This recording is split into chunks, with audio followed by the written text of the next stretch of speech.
That's okay. Okay, we have the time at 6 o'clock. I know a couple of people aren't quite here yet, but I assume they're going to join here shortly. I'm going to call this meeting to order. Mr. Heaston, would you like to go ahead and call roll? Good evening, everyone. This is a special meeting of the German Township Trustees. Mr. Raymert? Here. Mrs. Reed? Mr. Stubbs? Mr. Raymert, we do not have a quorum, so officially this can't be a trustee meeting and no votes may be taken, no motions made. But on the other hand, this meeting should go forward. We are recording it and it will be available to be seen on our township YouTube channel through our website. And I am not going to be taking any minutes since this is not an official meeting.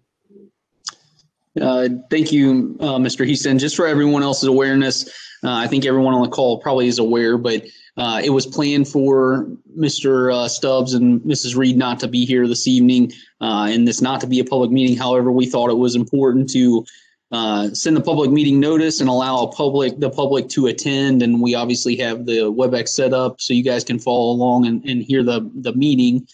The purpose of the meeting, as he mentioned, is to discuss the JEDD. So we'll continue on with that business tonight. It looks like Mr. Wofsig and I thought I saw Nick on, Nick Lamb from Farmersville. But then we will also have Brenda from Dinsmore and Shoal joining us and potentially Mike Moyers. So we'll continue on with the discussion. Last time where we left off was we got to a lot of the details on the contract and got to the point where Brenda was going to go ahead and draft a contract. She has done that and distributed it to the 4 different municipalities and townships. Hopefully, okay. Hi, Brenda. Thank you. Looks like Nick and Brian are on as well. So everyone, I've got the contract in front of myself. Again, Brenda, I'm going to give you the opportunity, especially now that it's not even a German Township trustee meeting. If you want to lead with whatever you think is most efficient for us to go through, or again, I'm happy to try to start knocking things out. But I think at this point, it seems like you probably have a punch list of things we need to complete, and I can just let you walk through them. Well, the first thing is to talk about the contributions. We've spent a lot of time sort of talking about it in a very vague sense, and the consensus has been that everybody's afraid to overcommit based on the limited amount of revenues coming in off of the JEDD. So we've kind of switched overall to a scenario where each of the jurisdictions is going to contribute cash up front to the JEDD, primarily to be used to pay the legal fees of setting it up and other costs that you'll incur, and then potentially also to have enough money during the first year to pay for your administrative costs for insurance and those kinds of things to get set up. And so I've put a section in for that on page 4, but I have not yet removed other placeholder language in case anybody else is already committed to doing something in connection with the new school that we want to add in here. And so I guess that's the first thing, is to talk about, is anybody providing sort of additional water services, road improvements, or, you know, increased EMS or fire or police services than what they're already providing, that they know now they're already committed to?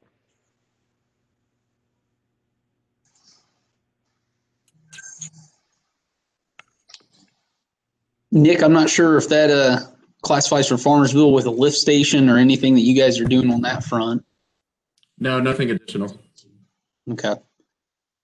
I guess on this one, Brenda, I've got a couple questions. So, I mean, my understanding is that anything that we already must provide to, like, and I'm speaking from German Township perspective, obviously, since the school will sit, the JED will sit in German Township, we already are obligated to provide certain services to that campus. And so that can't be part of our contribution, correct? Correct. Anything you're already providing or legally obligated to provide doesn't count. But for instance, you know, if a turn lane was necessary for the bus traffic, that would count. If you had decided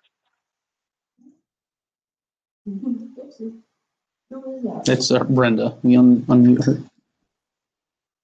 to, you know, if somebody had committed to provide the DARE officer, which you're not legally required to provide, those kinds of things count. But yes, correct. Regular fire service, regular, you know, ambulance service for a, you know, an incident at the school, those things you're already committed to by law, they don't count. Plowing the snow is already there. Now, to the extent that somebody besides the school agrees to plow the snow on the parking lot at the school, that's an additional contribution because you're not required to plow their parking lot, even if you're required to plow the street, and maybe it's a county street and you're not even required to plow the street. So, yes, anything you have to do doesn't count. We're talking about something extra. And there may not be anything. I just want to make sure that we've all kind of put it to rest before we take all that language out or commit somebody to something they did not agree to. So, no, I think obviously, I mean, especially reading this contract in detail now and going out and looking again at JED requirements, I mean, and what's in the ORC, I think we absolutely need to be crystal clear on what benefit we are providing the JED district. I mean, when you think about why the school would collaborate with us on this JED and petition to be in the JED, it's because we would be providing benefits to them that we're not legally required to provide. And so in order to justify this JED, I think we do need to revisit this and think about it holistically and make sure that we all feel very comfortable that we are providing a benefit and a reason to be taxing that district. And I know this is going to open a can of worms again. So I think it just, for me, and I'm just trying to be fully transparent, I sat down and read this. And when you look at, I'm not sure where it is, I've noted it in here, I'm sure, talking about being in compliance with the ORC and the purpose. There it is on section 3, the purpose: to facilitate economic development, to create or preserve jobs and employment opportunities, and to improve the economic welfare of the people, the state, the county, Germantown, Jackson Township, blah, blah, blah, and the district. So, and when I read through this, and then also what you sent on the 2 petitions that the school board would sign, I mean, at the end of the day, I think we need to be pretty transparent with the school board and what benefits they are getting to petition to be part of a JED. Otherwise, we run the risk of not having the purpose.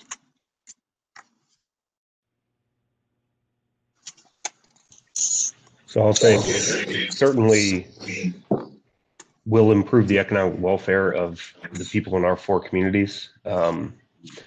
I think as part of the initial contribution that we're all going to make, and then with the fees that we're going to set aside up front for whatever the JED expenses are, there will be money available to that JED board. And I don't know how we spell this out, but there will be some money there that they can, should an economic development project come forward, say somebody wants to build something out there and the JED board agrees, hey, we're going to cover all your permit fees, or we're going to cover your survey fees, or whatever it is, the JED board can make that call and go and cover those expenses rather than refunding whatever that percentage is back to each of the entities.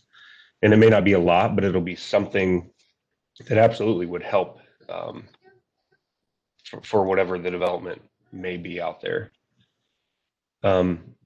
Aside from that, I know we talked last meeting, or meeting before, about some of that revenue being used to provide something that the school needs. So if the school needs new signage or whatever it is out there to make the school, to provide some sort of improvement to the school, I would have no issue with that, with the JED board, making that call at that time.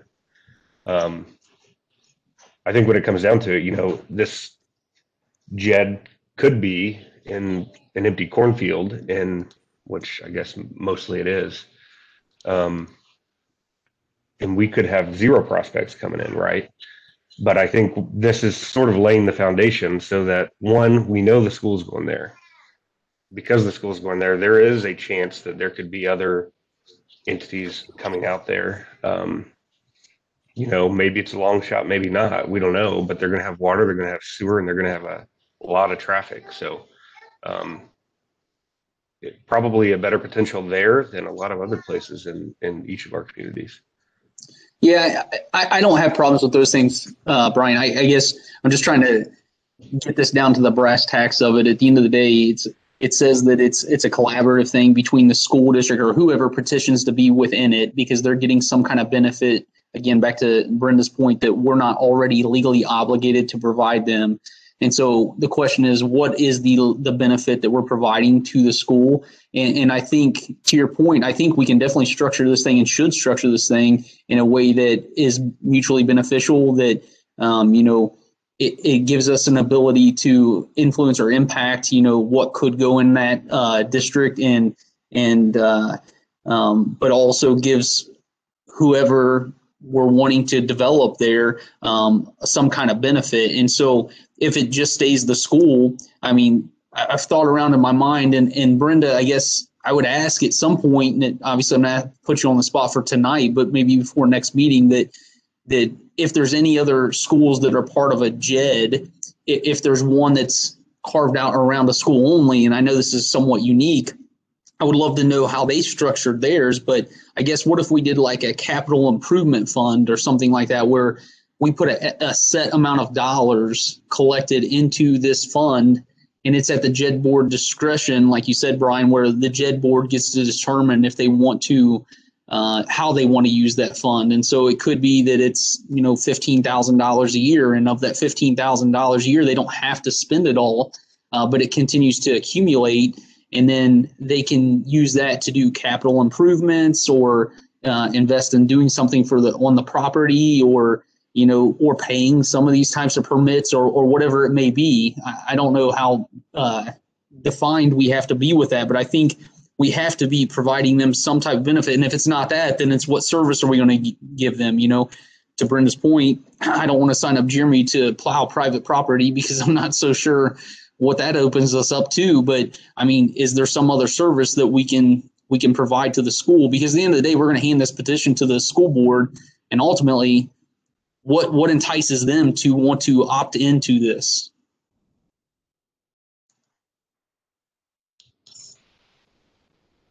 Right, that's a good question. I mean, there's absolutely opportunity to team up with them in some way in this agreement. I would be more comfortable if we identified the projects and then took it out of our our payments from the JED, rather than letting it build out there. And maybe I'm wrong on this, or maybe I'm not looking at it right. I think the funding should be kept with the elected officials rather than the unelected. But I guess as long as if it's a reasonable amount, I have I guess no problem. But at the end of the day, I would hate to see whatever we decide to set aside, taking this money out of the top and letting it build out there to become something that's a fairly significant dollar figure that's controlled by a group that's not necessarily elected. Now, one of us could be on the JED board, so technically it could be elected officials, I guess, but I don't know how we structure that, but I'm sure there's a way to do it. Yeah, I don't know. I'm open to all suggestions. I mean, the board, she's got it laid out in here in the contract, how the board is appointed. So it isn't appointed by us, so we're putting trusted people into those positions. It also has representatives from the school board or, from the school district. And so it would have people that, again, back to the mutually beneficial, this joint collaboration thing where they should be able to work together and say, we set this money aside so we are able to continue to improve upon this campus and keep it attractive, for the communities that it represents and those types of things. I see that as being a mutually beneficial thing of let's put some money out there that they can invest on that property and do different things. Because, back to the point, and I know this is an arbitrary example, but I know Ben Richards had said something about an outdoor amphitheater at some point for the arts, and it's like, what if the campus did have things like that where they could host community events, as well as school events there? It's like we can utilize that. Again, it's back to building community. What we're all looking to do is partner with the school district and continue to build community between the 4 districts. And it's like that's the type of stuff that, I would trust that the JEDD board would understand, this is why these folks foresaw that this fund would be beneficial. These are the types of projects that would make sense. And I don't know, again, Brenda, if we need to be as stringent as making it capital improvements, because I think that denotes certain things versus just spending as the JEDD board sees fit. But I think we could put restrictions on it, Brian, if you were concerned. But I think if we put the spirit of what the fund was there for and allowed the people that we appointed to make decisions, and obviously you're still going to have the councils and all the people appointing the JEDD board in the future. And so if you feel like they're making bad decisions, they can get appointed, new appointees on there and say, we really didn't intend for those funds to be spent that way. We're going to appoint some new people when their term's up. So I think there's enough. I have enough trust in that if we set it up with the right spirit and intent, that it can be executed in a way that continues to develop that property and also, builds interaction between the communities and the school district.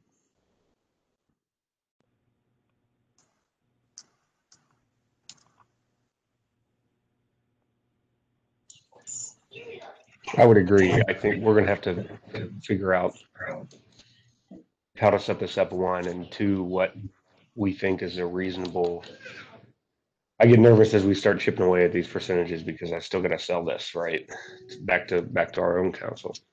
And we're right on the border. And now Mr. Richards has mentioned they are 100% moving the board offices out there. So it's another $10,000 hit to Germantown. I don't want to reopen all this and get involved in that, because at the end of the day, everything we're working off is estimates and it's $10,000. And, hopefully somebody else does move in out there and we do see some economic development and everybody's happy at the end of the day. Right. But so I think figuring out, I guess, what we're comfortable with as far as the dollar value that would go towards this capital fund, and 2, do we want to set it up so it's an automatic, or do we want to set it up so they, the JEDD board comes to the entities, or the JEDD board proposes a economic development project, and within the JEDD agreement, we've got each of the entities has a basically a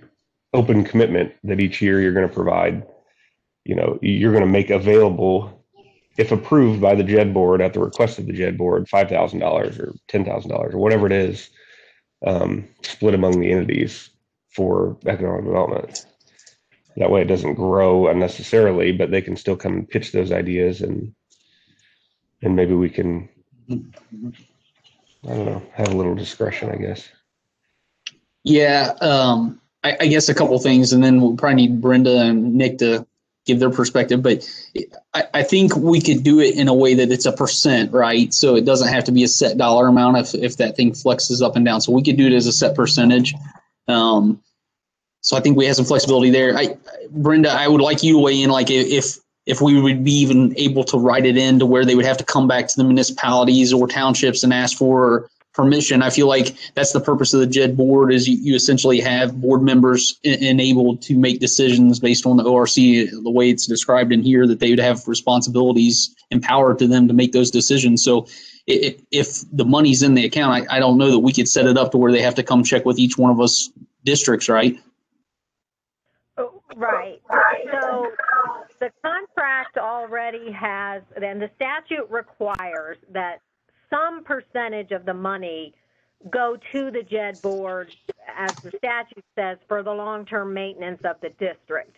We right now have set that, and it's on page 9 in section 10, at 2%, figuring that that's about how much we'll need to pay insurance and stuff, and there won't be really anything else left over to do much with. So if you want the JED board to have a pot of money on an annual basis or an accumulating pot of money to do something occasionally with, you're going to have to increase that percentage, but it's not like we have to add a whole new section. There was already a provision in there for some nominal amount of money to go to the JED board because the statute requires that. Well, let's pause there for a second. So I'm going to ask the most pointed question I can possibly ask, just to lay this moose on the table. If we don't explicitly set aside incremental funds per year and we don't change what the contribution section looks like now, is there any justification for this JED whatsoever?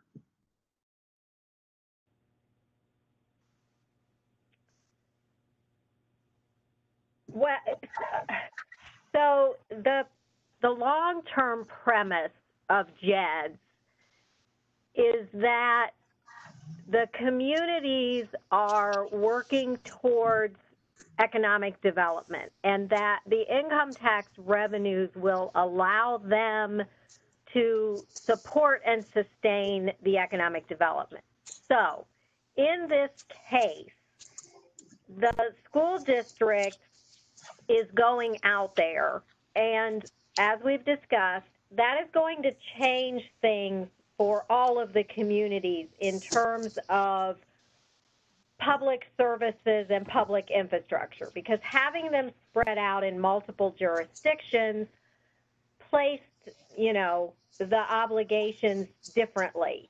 Now that they're all centrally located, one theory is, oh, well, geez, everything is more efficient. But we all know that is not really what happens.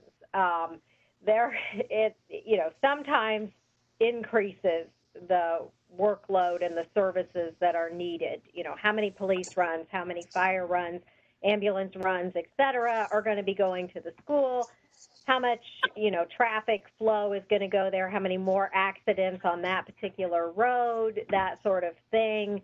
We all know there's going to be an impact. And we all know that there is more acreage out there than what the school district intends to use initially and probably even long term.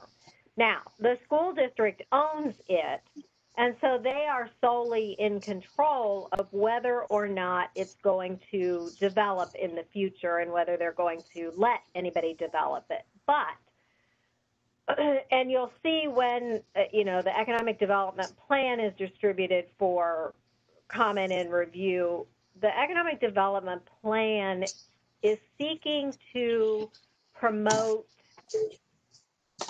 an atmosphere and conditions that would entice businesses that would be supportive of the school district sort of going out there. What we see a lot of around here is, first, the sort of athletic support services, medical, orthopedic kinds of physical therapists and trainers, specialty trainers for athletics, all want to be located as close to the school as possible because they view them as a captive audience, all those little young athletes getting injured every week. And so there's, is there a possibility for development? Is it more likely to go there than anywhere else? It depends on the type of development. You're certainly not going to entice, manufacturing development next to the school. That's not going to happen.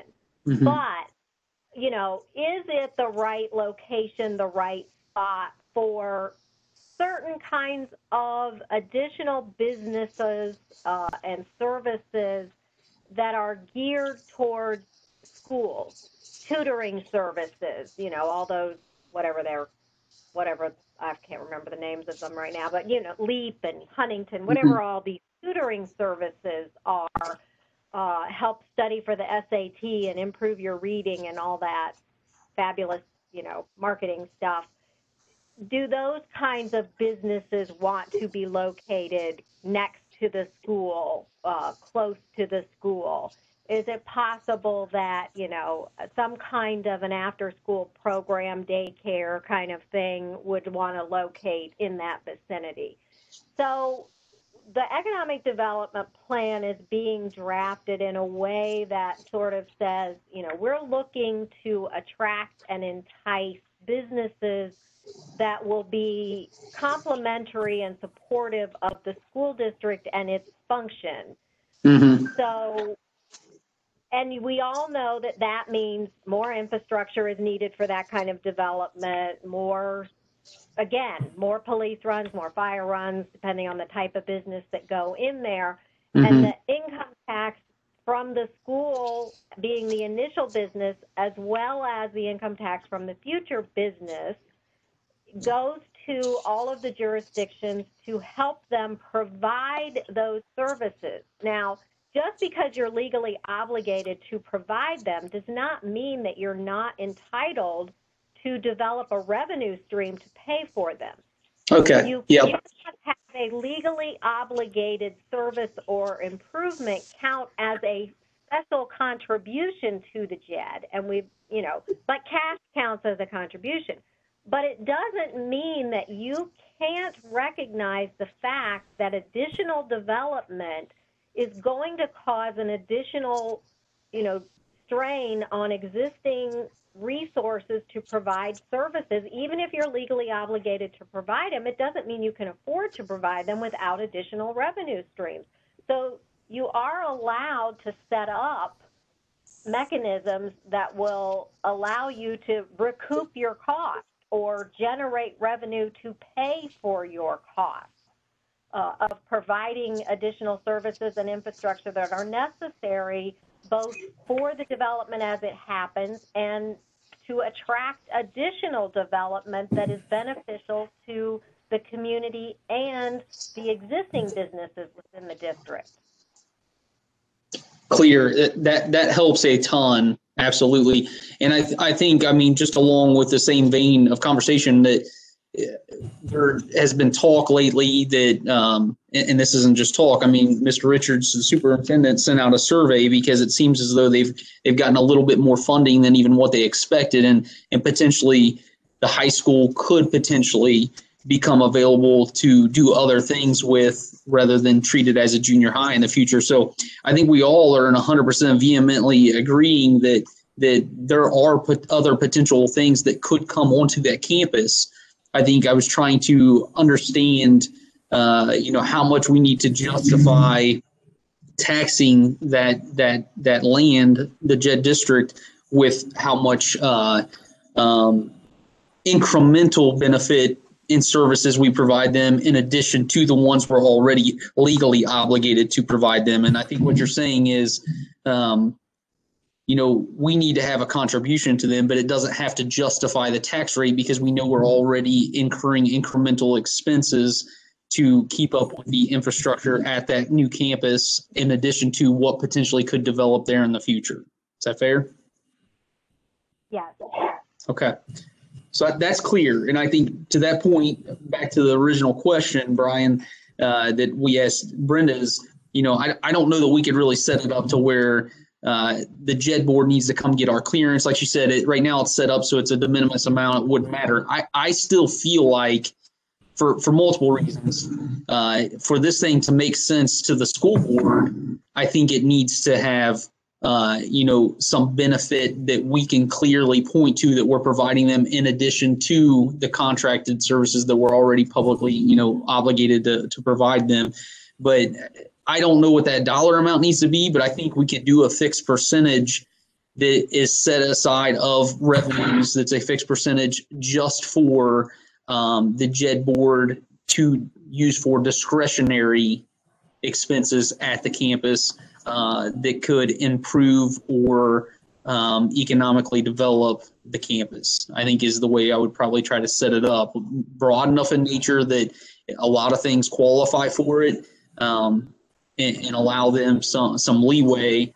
And I think that, goes a long way to showing the school that we're trying to, again, this should be a partnership with them, and that this can be something that, maybe it's something, and this might be something that we have to brainstorm for a couple of weeks on, or even a few months. But it's like, what if we set up something and did this? Because at the end of the day, Brenda, I mean, we're doing this just as the 4 jurisdictions, but it seems to me as much that the school board, or at least the superintendent, needs to be involved in these discussions at this point, because it's supposed to be a collaborative contract between us and the school board. And so, I mean, I think we need to start getting their input to some degree to make sure we're going to get the buy-in when rubber meets the road.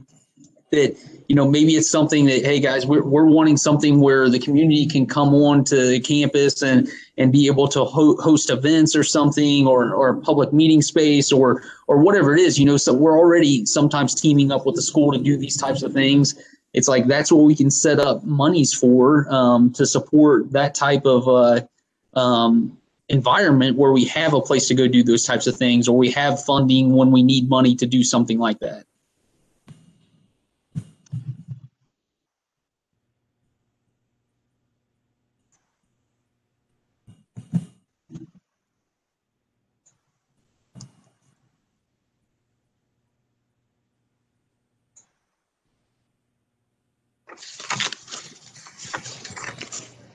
So I don't know.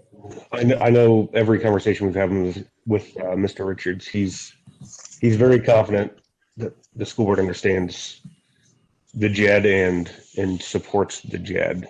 I mean, as we talk about this sense of community, I think the school board understands that by moving to this single site,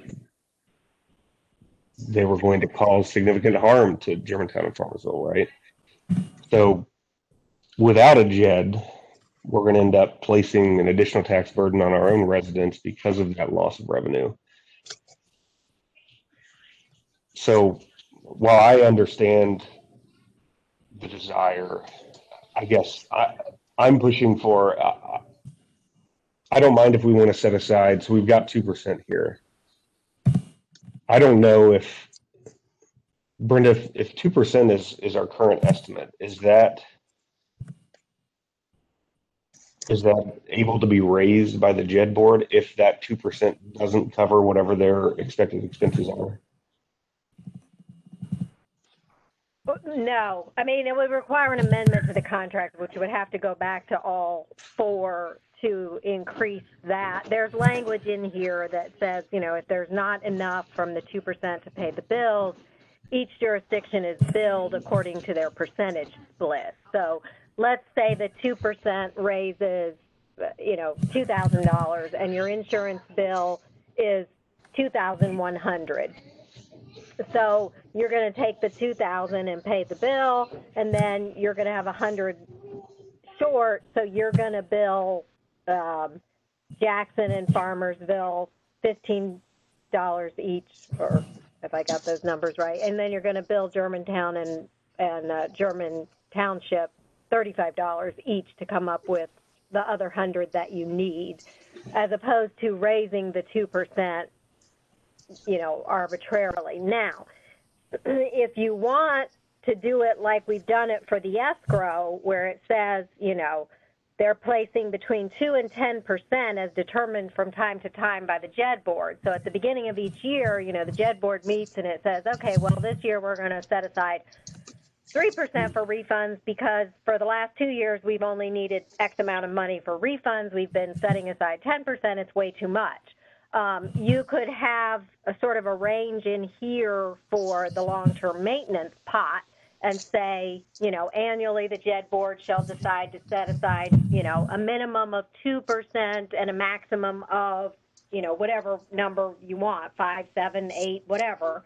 And then you could put that in the hands of the JED board on an annual basis, similar to the way I've set up the escrow. to give them a little bit of flexibility without having to come back to each of the 4 jurisdictions and actually amend the JEDD contract every time you wanted to change that amount.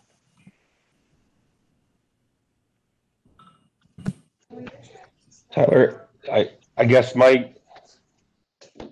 concern is whatever dollar we put in here, what I don't want to happen is, this thing grows to be $100,000 for a serious economic development project is nothing, right?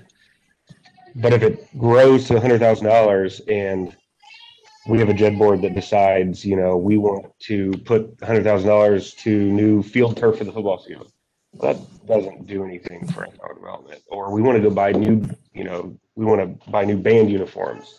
That doesn't do anything for economic development. So I just worry that this is going to be used in a way, even though the intent was there to create economic development and we've set this money aside for that purpose.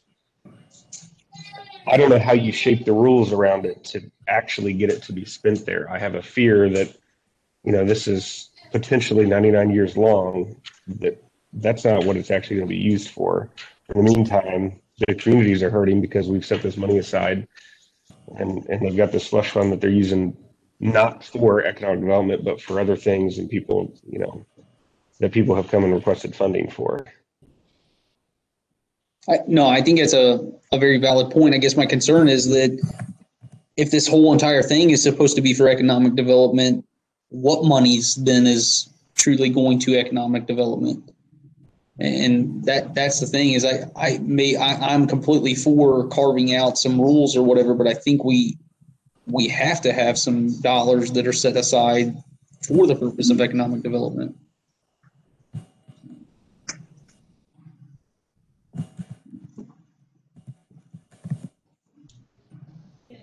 But I mean, at the end of the day, we had come to an agreement. I definitely am not trying to renege on it. I just sit here and read the contract as it's laid out, and it's got the ORC,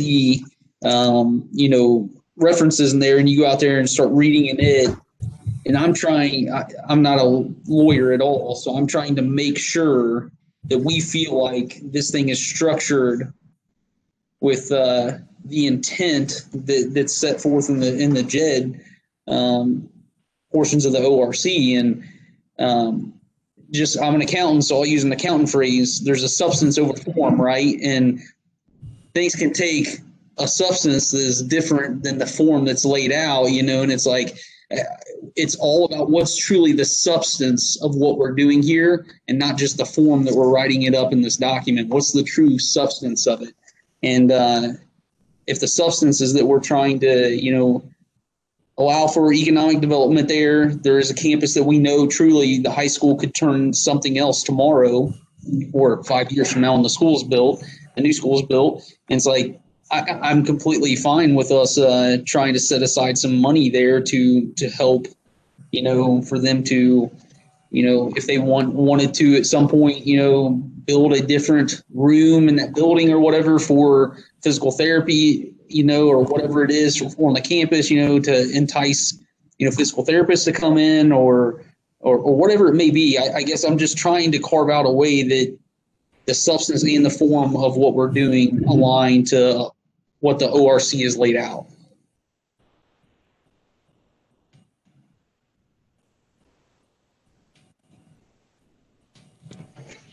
Brenda, are you aware of any creative ways to meet that goal?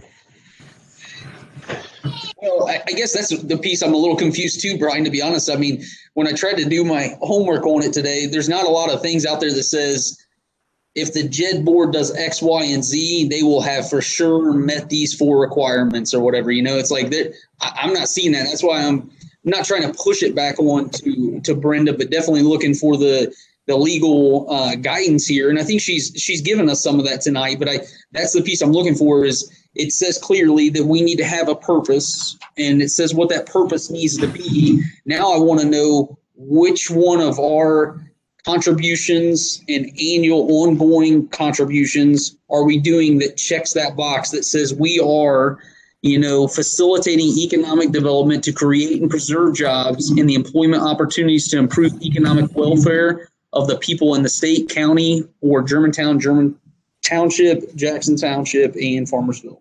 I mean, it says it clearly what the purpose is. How do we know that we're doing that?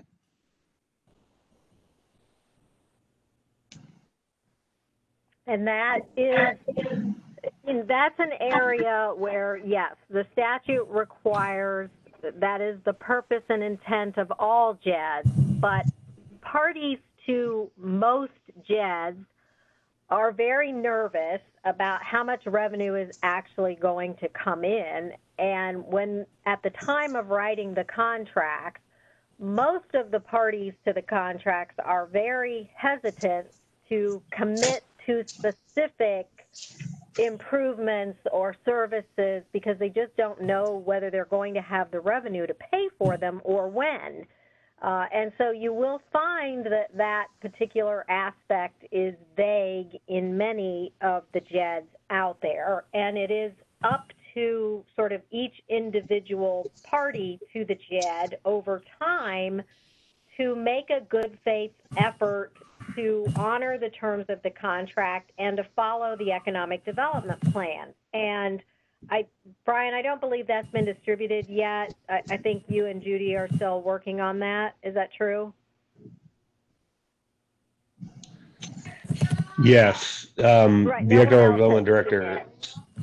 Yeah, she had sent a draft to Judy and I, and we're trying to refine it from there. I rewrote the economic development plan that Judy had sent me initially, and I sent that back out, Brian, to you and Judy, I think yesterday. So you haven't had the revision very long, and I don't anticipate that it's been circulated yet. But no. That economic development plan is what the communities are supposed to be sort of implementing over the life of the JEDD. And again, it's, vague, but it references that you will be contributing services and improvements without being specific as to name them or list them or put a time frame on them, that will help encourage and promote and enable new business to locate within the JEDD. And when you say, how do you hold the JEDD board accountable? I mean, on some level, the JEDD board and each of the individual parties can only do so much until the school is ready to sell some of that additional property. And if they never sell it, there's only so much you can do to encourage additional economic development within the JEDD. So, how do you live up to your contract? You make a commitment to do your best to help each other and, get new businesses in there, but you have to recognize you're not completely in control, and which is similar in many JEDDs because the property is typically not owned by the municipality or the township that's creating the JEDD. It's typically owned by, Farmer Smith, who may or may not want to sell to some developer who wants to bring corporate headquarters XYZ to the site. And the municipality can't force, Farmer Smith to sell his property. So a lot of these JEDDs are drafted from a prospective view, knowing that, we can do X, but, we can't really do more than X if everybody else involved is not moving in the same direction that we are. No, that helps as well, because, again, if there's a plan of, as things develop, we will continue to provide services or whatever. I think that helps. But I think the fear I have is we set this up saying, again, it's arbitrary and abstract, and we don't know how much is coming and how much revenue will be there. So we don't want to commit certain things right now. We set it up to where it flows that 98% of the revenue, I guess it's less than that. Let's call it 95% of the revenue after the tax collection fees, the insurance, and whatever other ongoing expenses, but the rest of it gets split up between the townships, and it goes for their services that they're providing. If they don't start incrementally providing any services at whatever given point that they need to, they're going to have to come out of pocket for that and have no additional revenues. And I guess that's where I'm like, if we legislate it into here and write it in that a certain portion of those come straight off the top and they can go to development there.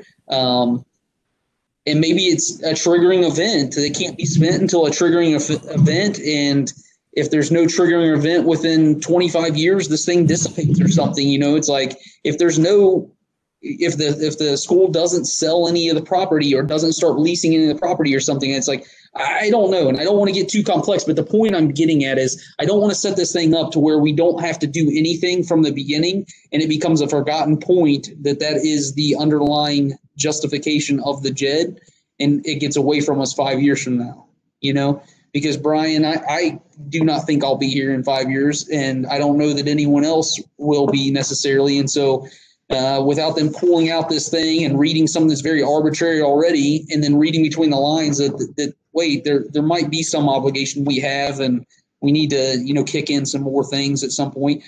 I would rather legislate that from the beginning. Or to Brenda's point, if we do have a robust economic development plan that at least lays out what the intent is and that we're obligated to support that is sufficient in my mind. But it has to be somewhere pretty more clear than what's in the 19 pages here of what we're going to do to support it. I mean, do you guys not feel this is fair, Nick? I mean, what are your thoughts? No, I completely agree. I think when you read the purpose of the JED, you know, we had this conversation several times, especially in the beginning of this process, is what is the purpose of the JED? We know what ORC says is the purpose of a JED is basically what Section 3 says, but you know, we haven't really. I mean, I guess I don't know. I go back and forth. Listening to Brenda, you know, you could view it from the standpoint as when economic development does occur, then you know, the JED allows us to pay for each municipality pay for their own additional costs associated with that new development in some way or another.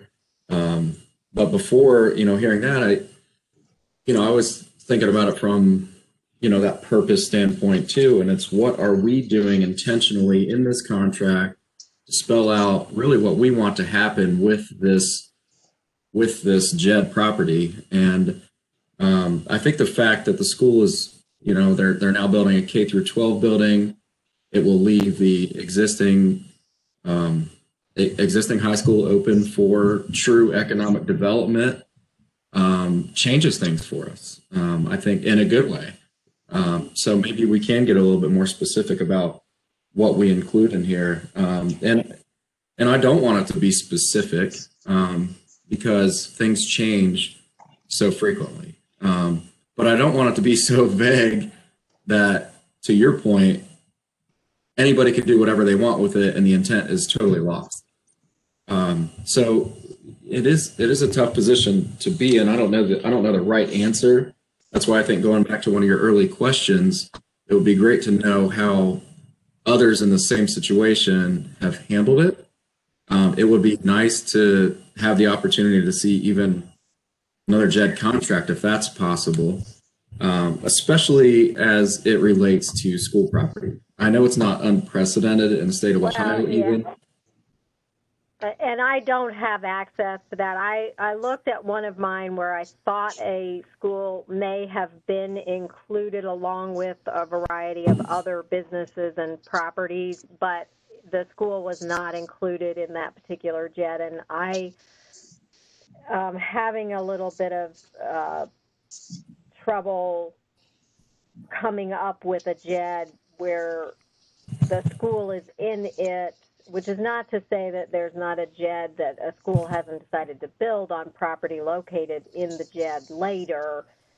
and I'm just not aware. But the ones around here that come to my mind, schools are not really in them.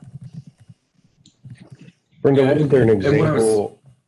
I was thinking the last time we did this in 2017 or something, there was a school, I thought south of here, either Monroe or Edgewood or Lakota, Lebanon, one of those schools. Well, I was looking at Lakota because I thought that maybe the Liberty Township JED over there by the interchange that has the hospital in it.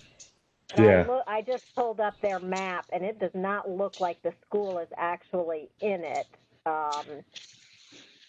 I've just pulled up their map on their website, though, and the school property is not necessarily labeled, but given what is in the JED and the placement of the parcels, I think it's a parcel that is not included in the JED.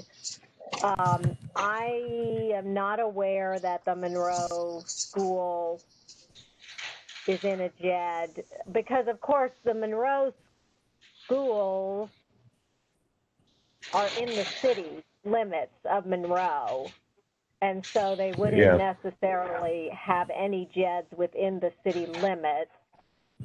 Similarly, although I'm not 100% certain, most of the Lebanon schools are probably within Lebanon limits, although not as definite as Monroe. Most JEDs are in townships, and city school districts typically are not in the township, but those hard and fast rules on city and local school districts are not absolute anymore. The state has reconfigured lines and so forth, and annexations have occurred and stuff over the years, so it's not a hard and fast rule. Monroe is only easier because they're a recently created school district, so they're within the city limits, but trying to come up with a local school district that may be in a township that may have created a JED. And again, I know that Sycamore Township created a bunch of JEDs before the statute changed. Whether or not they created them in any areas which also include a school, I don't really know, but Sycamore Township has a lot of business, and so their economic development plans and so forth for their JEDs are drafted around sort of transportation and stormwater improvements because they have stormwater problems in the township and they have a lot of traffic. So they're primarily focused on roadway improvements and stormwater drainage issues. I'm trying to think of other JEDs in the area. Westchester's is limited to the GE site.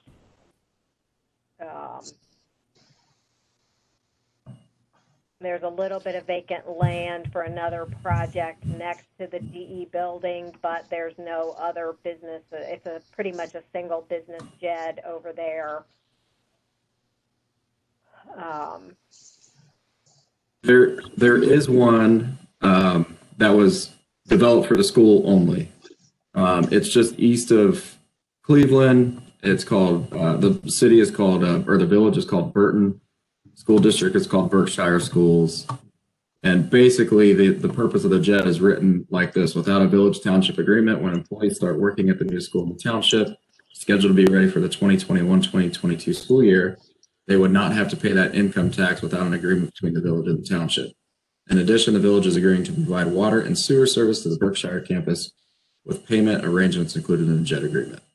So that was a JED agreement that was specifically created because two villages, Burton Village and another one, were losing income, and they had a 1% income tax to the neighboring township, Burton Township, and they created a JED basically just to recoup those lost tax revenues, and then also to provide the revenue to provide water and sewer service. So that might be one to look into. And water and sewer services are being provided by the municipality to an area outside of the city, so they don't legally have to provide it. I believe Correct. they're being provided. I believe they're being provided by one of the villages that is losing the school to the township. Basically, same situation we have here. Right, Farmersville, yeah. And that's the only reason I was aware of that one. Someone brought it to my attention early in this process, but it was very similar. I believe they just. It's what? Sorry. And it's new. It's 2021, 2022 school year. So that's the only problem is I don't think there's a lot of. To Tyler's point, there's not a lot of. I don't know how long that's been in existence, if it even is signed and approved and everything yet. Well, actually, no, I'm glad you pointed this out because I just Googled it now, and it says that it was established in 2015. It looks like there's maybe it's an annual renewal of how much they're going to pay, or an agreement on how much they're going to pay each year. Because on the page, if you're the city of Delaware, Ohio, and look at it, it has forms all the way back to 2016, the JEDD's withholdings for each year. And it talks about it. It says right here, Berkshire Township in 2015 partnered with the city of Delaware to create a joint economic development district that includes the Tanger Outlet Mall, and goes on and on. But that doesn't sound like. No, that's a different Berkshire Township in Ohio. Okay, that's not the. Yeah, that's different. Delaware is just north of Columbus. This is east of. Okay. Yeah. Okay. You said the village of Burton. Yeah, Burton. What was the township name? I believe it was Burton Township too. Okay. The school district is called Berkshire Schools. I thought you said Bucyrus Schools. Berkshire. Oh.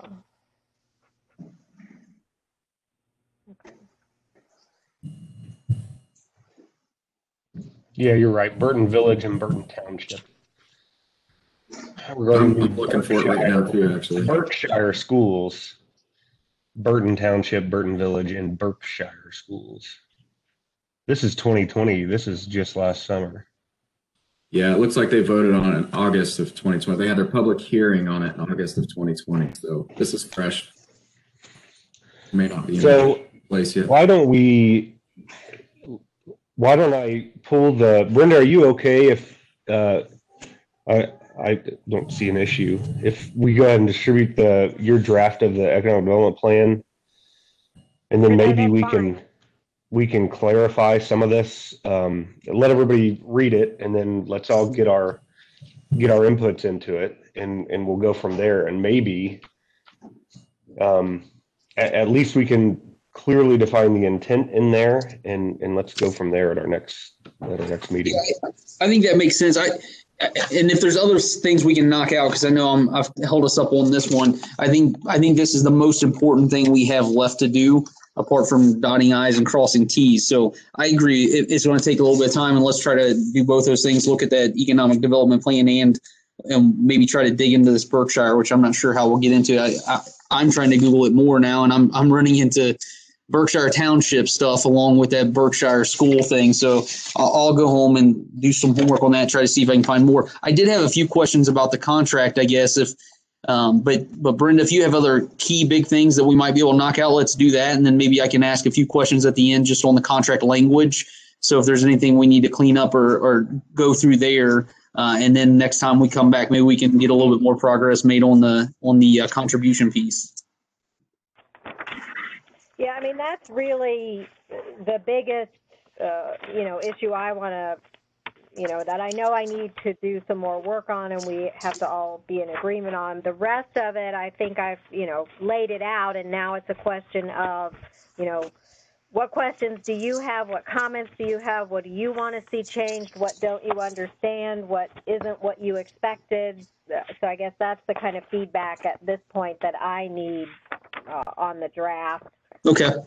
I can run through things. We'll just kind of work from front to back. You guys jump in if you have other questions. Let's try to knock this out. The one thing, Brenda, did you happen to get the email from Haley Sewell here at the township showing you the boundaries and the map and the zoning descriptions? No, I got deeds from her. Okay. I got parcel numbers. I got an email, and I'll have to go back and look. I thought there were only 4 attachments to it. She gave me a list of parcel numbers, and then there was a legal description, which is good, and then she gave me 3 deeds, but there were no maps unless I missed some of the attachments. There were no maps and no zoning indications, but I did get deeds and parcel numbers and legal description.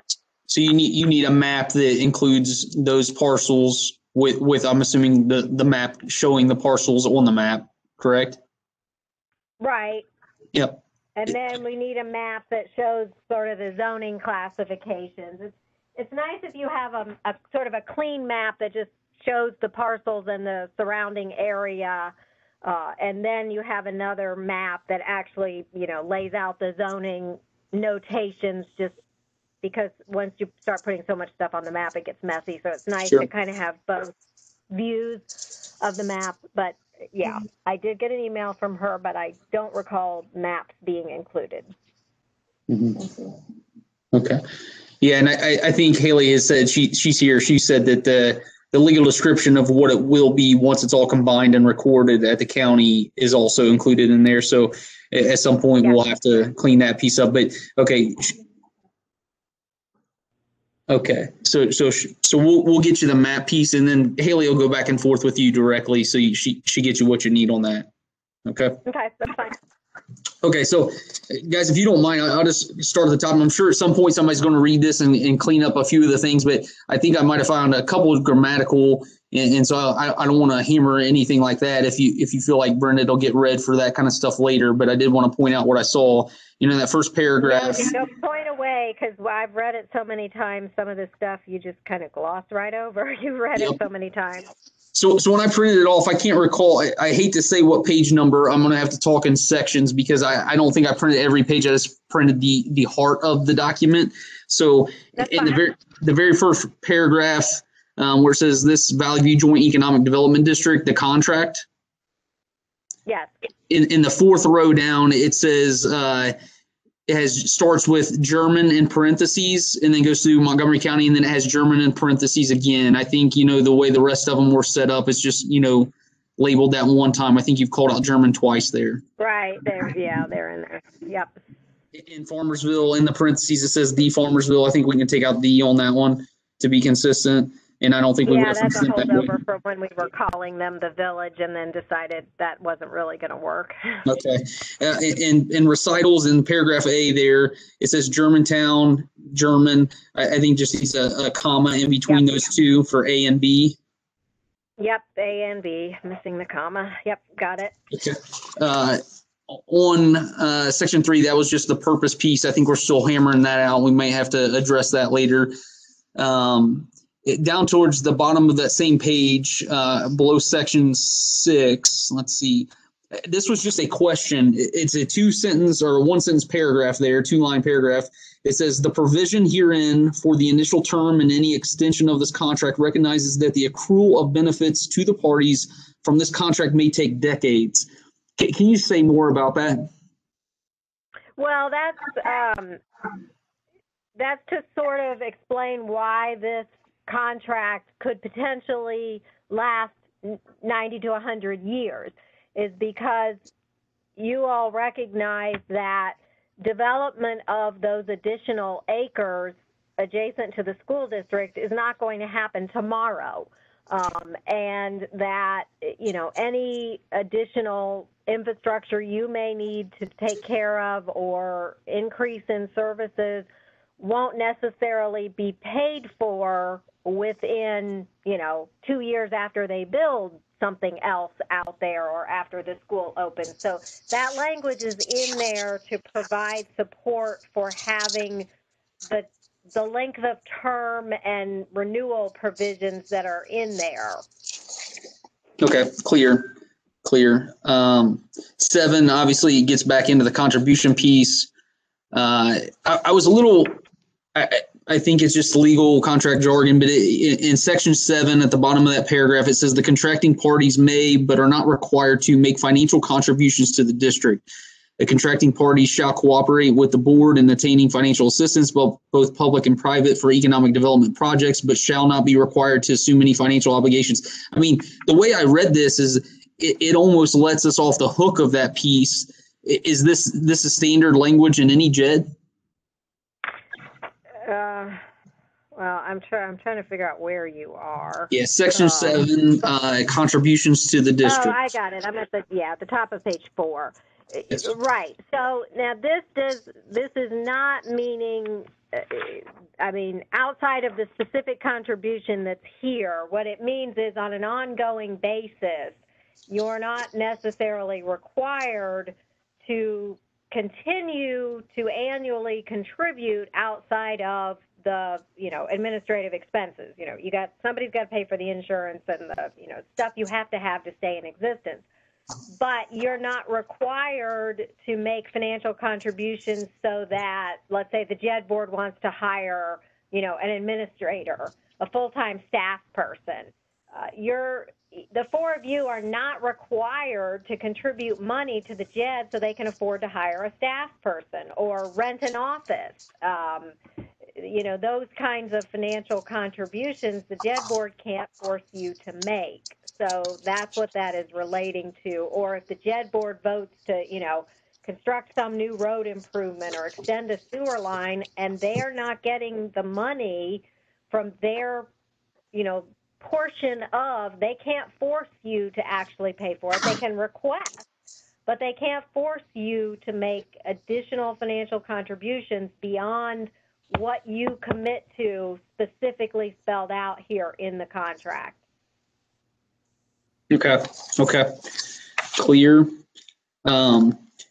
I don't know that we need to change this. I think you had pointed it out in your email that you had sent to us. You noted, in some places it references Germantown should, hold records and that kind of thing. In other places it talks about hosting meetings at German Township. And I don't know if we need to do anything consistent with that at some point. I mean, we can put it on the back burner. I just know sometimes. Right. You guys need to decide, yes, who's going, where are the meetings going to be held, where are the records going to be held, who's going to be responsible for, which of the 4 parties is going to be responsible. I put somebody in there as a placeholder, but you all need to decide if you want changes to any of that. Are we able to say that the meeting can be held in any of the 4 municipalities or any of the municipalities participating in the JED? That's fine. I mean, you can leave it open-ended. Meetings will be held at such locations as, are determined from time to time by the board. I mean. Yeah, I think that's fine. I mean, as vague as we need to be there, they can decide that one. Considering that this goes 99 years, I think that'd be best. Right. Somebody's going to have to hold the records. I was going to check with our staff on the records part of that, because I imagine a lot of the records are probably financial. I mean, if there are income tax records that Farmersville maintains, would they then transfer them to Germantown, or would Farmersville maintain those? So Farmersville, as part of the administrative agreement for the tax collections, will keep the tax records, because those are, as you all know, tax records are subject to a whole different level of, privacy concerns, and they're not public records. The way that what we're talking about here is, the public records. You have a meeting, there's a meeting notice, there's minutes from the meeting, there's, resolutions may or may not be passed by the board, there's approvals, motions and minutes. So those kinds of records, your invoices for your insurance. We're talking about the kinds of records that fall under the public records request and your records retention rules for records of any public entity. the income tax records will be covered by the income tax agreement and be controlled by whoever is the administrator currently, contemplated to be Farmersville. So Tyler and maybe Mr. Heaston, is this something, given this is in the township, that you all would want to maintain those records? I can certainly check with our folks too. I don't know that they have an issue. I'm just, Yeah, I and don't know if you have a preference. no, I don't initially. I guess my thought is that one, that the JED itself should be holding these records if there's going to be a JED board and administration to it. And if not, I would have thought that all four of us would have all the main documents for the establishment and everything like that. Now, a public records request, I guess the question becomes then, who's the records request go to? I would have thought to a JED board, and there's a secretary on the JED board, and so that person is going to be fulfilling those requests. Wouldn't? Well, but that becomes the problem. Okay. Because the JED board typically doesn't have its own office. I mean, its office location is going to be one of the four of you. Yeah. For legal purposes, you're going to have to designate one of your administrative buildings as the JED location. It doesn't have to hold all of its meetings there, but that's where its records are going to go. That's where its records requests are going to go. And in terms of, who's the secretary, again, you're talking about, you have a JED board member who is appointed by the school board, a JED board member who's appointed by the superintendent. Any one of those, you've got one appointed by the municipalities and one appointed by the township. Any one of those four could be the secretary at any given time, because obviously the fifth member is the chairman, so the fifth member is not going to be the secretary. But, is the school, is one of the two school appointees going to be the secretary, and are they really going to be responding to JED board public records requests while they're, working at the Sure. school all day, as opposed to whoever responds to the public records request for the township or the city is a more likely, designation. So-and-so will hold the records, therefore public records requests are made to the township office or the city office and are dealt with accordingly. Mm-hmm. Mm-hmm. Mr. Heaston, I'm not sure if you're engaged on this conversation here, but I suppose since it's sitting, the JED is sitting in German Township, it makes as much sense for German Township or Germantown, either one, with the equal split and everything, one of those two entities to do what you're talking about. So I don't have a strong preference. Brian, I guess if you want to check and see what your guys' thoughts are, I'll allow Mr. Heaston to kind of weigh into, but ultimately I think it's an evil that one of us is going to have to absorb. Yeah. Mm-hmm. Okay. Let's see here. On page 8, and I pulled it up online as well, so it is page 8. It's some of the last 3-4 paragraphs down there. It starts with, the board is authorized to take such necessary. I'll give you guys a second to get there.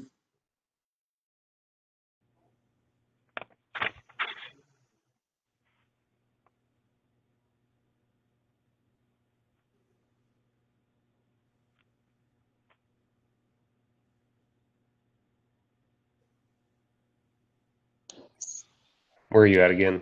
You said page 8? It's page 8, yeah. Third to last paragraph. Starts with, the board may enter. I think you're really on page 7. Okay. I guess it depends on how it printed out, but It's page 8 on my version too. huh. This is the one that I just got forwarded to me a day or two ago. This is page 8. You not have page numbers on the bottoms of yours? We do. Yeah. We do. It's page 7 on mine as well, which is strange. Huh. Well, yeah, But I printed the version I sent to you guys, so I don't know. That is strange. Let me look what page 1 looks like on ours. Well, page 1 is the front cover. So it's the one that just says Valley View Economic Development District contract. So that is our page really 1. count for which doesn't really count for the page numbers as they're technically numbered. So it's weird. Okay. So start subtracting a page number, Tyler, and I'll be with you. Okay. Let's say Depending page on 7. who's telling you. Okay. So I see where you're at. Okay. It starts, the board may enter into an agreement with the any. I think it's just a typo again. Maybe any of the. Yeah. Okay. And then the bottom of that paragraph, this one might actually be correct, but I read it a couple times and I wasn't smart enough to deduce what we were saying here. But none of the contracting parties shall not be the employer and shall have no responsibility or liability. So I Not think needs to come out. None of the contracting parties shall be the employer. Okay. So that's clean there. That might have been my last piece. I kind of tailed off at the end on my diligence, so don't think that that means there's nothing left. I just didn't see anything towards the end there.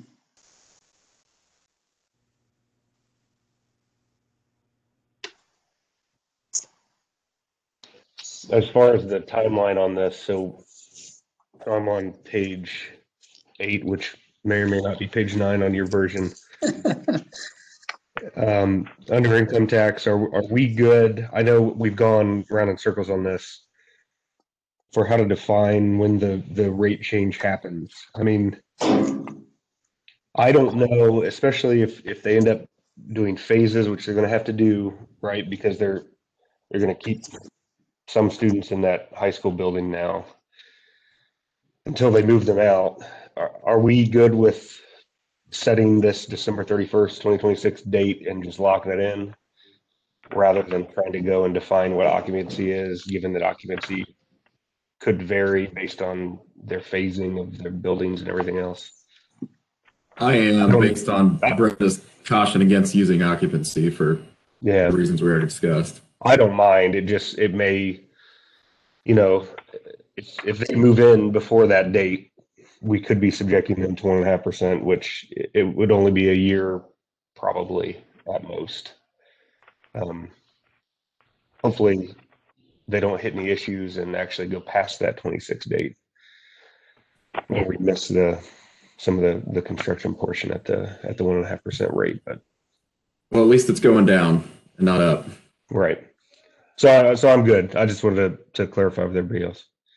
Yeah, I mean, it read clear enough to not get so ambiguous. I agree. The timing might be off, but ultimately we can't foresee the future perfectly. So I'm okay with it.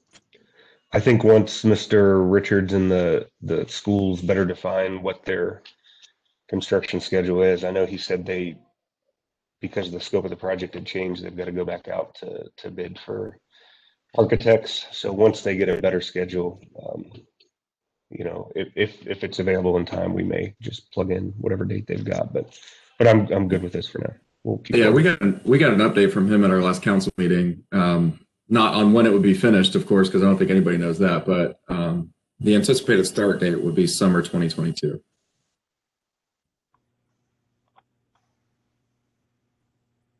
That helps.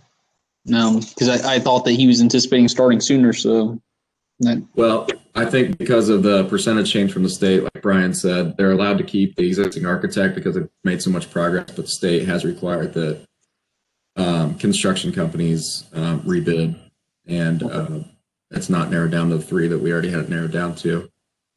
So just some things are added.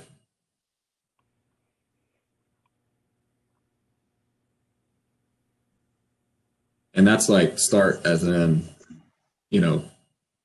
excavating equipment on site. Yeah, sure. I guess, is there any more progress or any more discussion around you guys administering the tax, Nick? Yeah, we're good with that. I haven't chimed in on the contract yet. I have a few things, but since you brought it up, on page 9, I guess for everybody else, just to make sure it's under section 10, income tax, the last paragraph on that page, starting with pursuant to section, it says Farmersville shall receive annually a service fee equal to 4% of gross income tax revenues collected. One of the things that council discussed is that I just know from the industry I'm in, which is construction, that we're relying on these construction managers to legally and ethically report who's working and how many hours on site at which places, and we don't necessarily want to get caught up in watching people out there or anything like that. So we would prefer for it to say 4% or a minimum of $4,750. And that number is based on 4% of the estimated collection years 6 through 6 on, I guess. Minimum of, say that again, please. 4,750. Oh, okay. I missed the 50. I was like, wait, I know he said something after 47. And then Okay. that continues on the next sentence. The service fee may be applied to administrative costs at Farmersville discretion. And then this part, it says, but shall also be applied specifically to costs of collection and litigation, including, for example, attorney fees, court costs, expert fees, court reporter fees, and so forth. Now, are we required to write it that way? If we get into a situation like that, can the JEDD cover those costs? Because obviously at 4,750, we go through that in a second and a half. Well, right. I mean, you hope you don't have to deal with those things, but right, we do have to deal with those things. And so, no, it doesn't have to be. I mean, we can stop it at specifically applied to the cost of collection, and then we can have the JEDD pick up litigation. Well, that's a question for German Township and Germantown too. I don't think it would be fair for you guys to be on the hook for more if it was something. Now, we have to be careful here, because if it's negligence on your guys' behalf, I don't think the JEDD should be paying for that either. So I guess that's a piece that we just need to be careful on. Well, and if it is negligence or something, if you've got if your income tax collection person is doing something they shouldn't, most likely, especially if it's a significant litigation issue, you're going to have your insurance come in to cover it. So the JEDD wouldn't be covering that cost. But I agree. I mean, I agree. If it's negligence on our end, we're having a different conversation. Right. Right. So however we need to word that. I mean, I'm fine with that.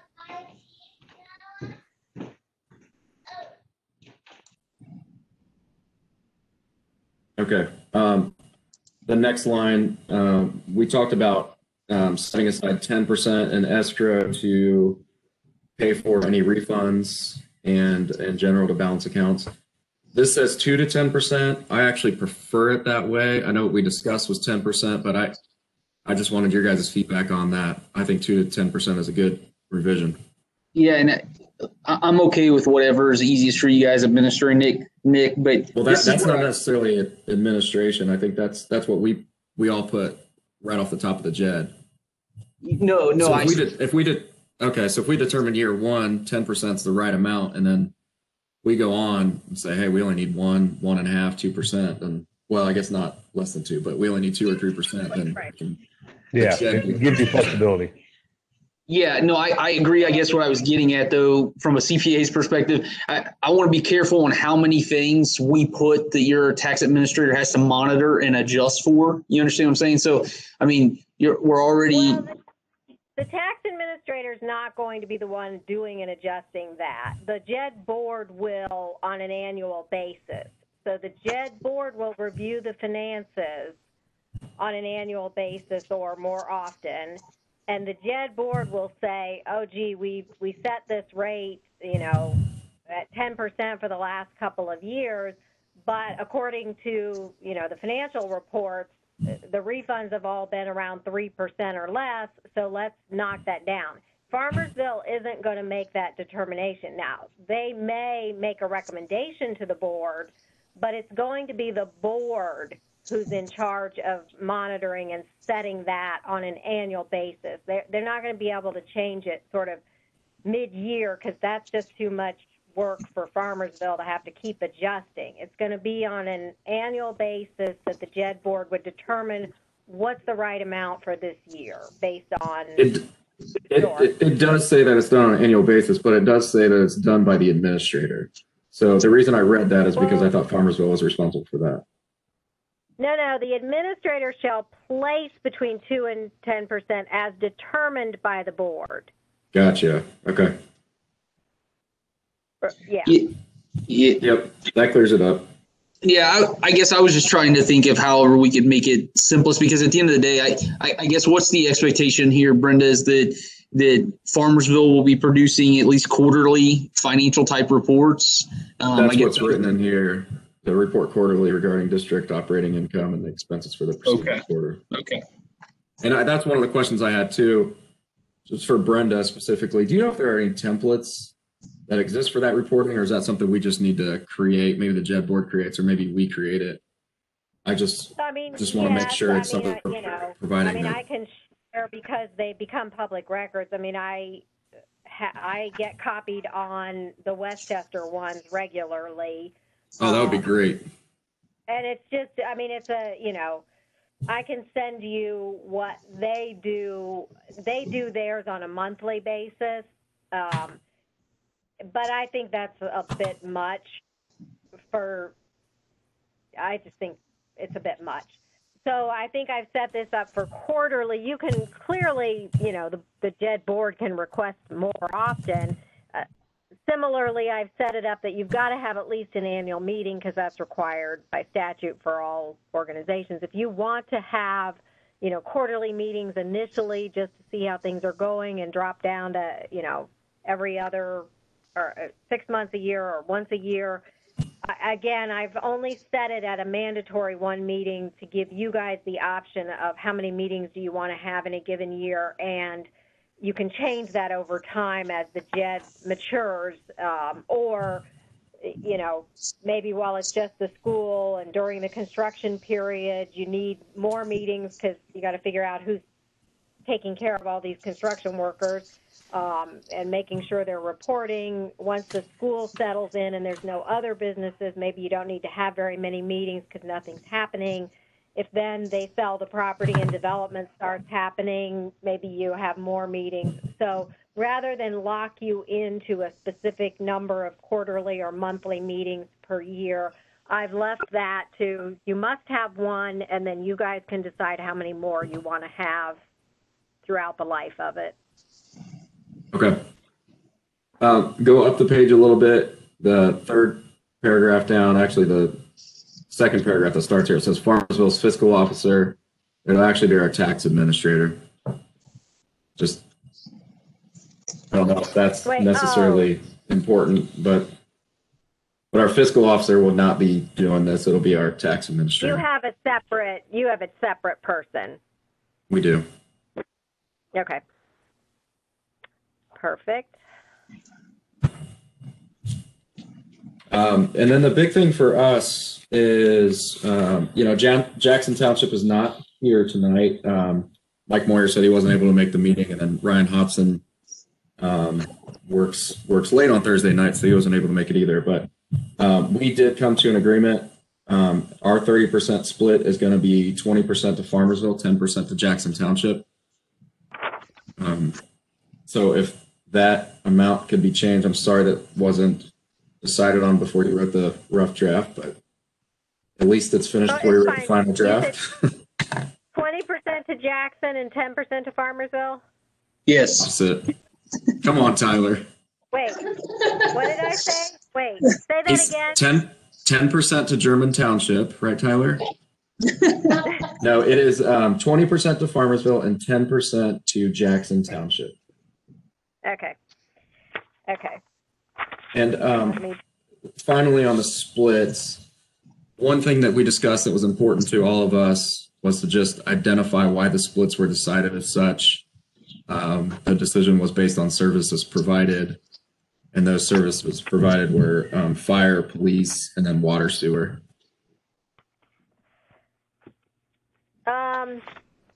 I did add the recital B.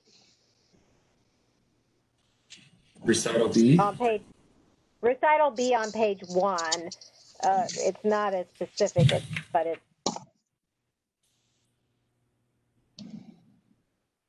because it's for a long time. The services could change over time, so I didn't call out any specific services. But if you look on the first page that has real words on it, not the cover page, recital B. I see it. How does that work for you guys? I know that was something that was important to the group.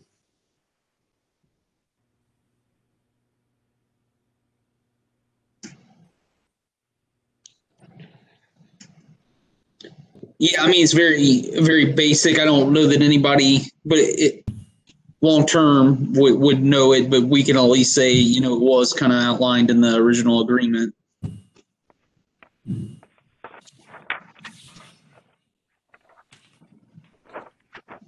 The problem is, I mean, if I read it, when I read it with that intent, it makes sense. It does, Brenda. I mean, that's clearly what it's intended to do, is say provided herein is intended to be in accordance with the services. So I think that makes sense. I agree with it. Yeah, I mean, if things change over time, you don't want to have to go in and amend. Yep, makes sense.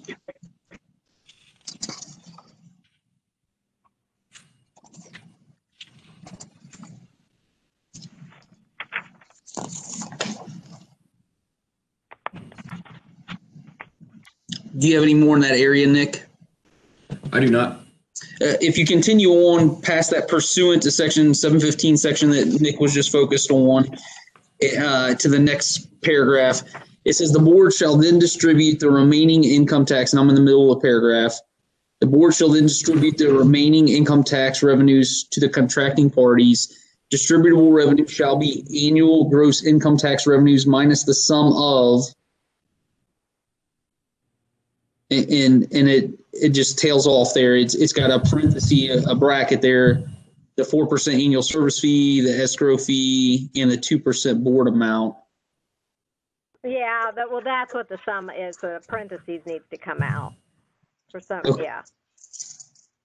So it's gross income tax after you subtract out the annual service fee for Farmersville, the escrow amount, whatever that becomes, to somewhere between 2 and 10%, and then the 2% board amount that they have to reserve for long-term maintenance, which may or may not change depending on what you guys come back with on that. So the 4% is the tax fee, right? That's right. That's the administrator fee. Yeah. Okay. And then the taxes. Do we feel like 2% was sufficient on the other piece, or did we think that we needed to withhold more there? Or? The 2% was for the insurance and legal. Right. Right. And then you guys are still deciding whether you want the board to have more money so that they can do something with it. Well, no, I totally agree on that piece. On the contribution, on the contribution, we're all going to take that away as a takeaway, try to go study Berkshire or whatever and come back with a better proposal. But assuming that, you know, we already know we have to cover the fees, you feel like 2% is enough to just cover those fees, though? No, I don't know. I mean, okay. I don't know, because I suggested that somebody, you know, contact their current, you know, officers and liability insurance providers and get some kind of an estimated quote. I don't know whether the premiums are based on the amount of revenues that come in, or if they're just a flat fee for the type of organization. I think I sent Brian you the amounts that the Westchester JEDD, the last invoices that they got. They have 2 policies, and I think they did it. Were they 1,600 and 900? They were shockingly small. So why don't I take that action? I'll have our I'll have our staff go out and get some quotes for us. to make sure Right, that the 2% is good. Right, and then based on what you're projecting income tax comes in at, so yeah, I mean, I just did a very rough calculation and said, oh, well, 0.5% isn't going to be enough. But I don't know how much you want the board sitting on just in case or not. And if you decide that, you know, you're going to have them have some money to do projects or economic development with, maybe it becomes immaterial because that percentage is going to go up such that it's going to cover any of your fees and then some. So does it matter? So let's say the board fees between insurance and legal costs are above 2%, but this paragraph above it says specifically that the board has to pay its obligations first. If their obligations are more than 2%, does it matter what percentage we put in there? Well, I mean, yes and no. I mean, it does. You have to set aside a minimum because the statute says you do. Whether or not you take the remainder out before you distribute or not sort of depends on what those obligations are. I mean, somewhere else down here it says, you know, if the JED board has expenses beyond what's in that 2% pot, they're going to invoice. It's on the page before. You know, they're going to invoice each of you so they can pay that obligation. If you don't pay the invoice, they're going to take it out of your next distribution. If your next distribution isn't enough to pay, you know, your share, you know, that's why it's set up that they will invoice you, because the timing becomes an issue. You're going to get revenue in on a monthly basis, but, you know, your insurance bill is due in 30 days. Brenda, can you walk us through? So are you the attorney for the Westchester JED down there? I am. Can you walk us through what, in a typical year, once the JED is in place and functioning, what legal fees does the JED board incur? So do you attend each of the JED board meetings like a law director? I do it. I do, but you don't need to have a legal person there. They, the people who were in charge when they set it up were, well, interesting and very cautious.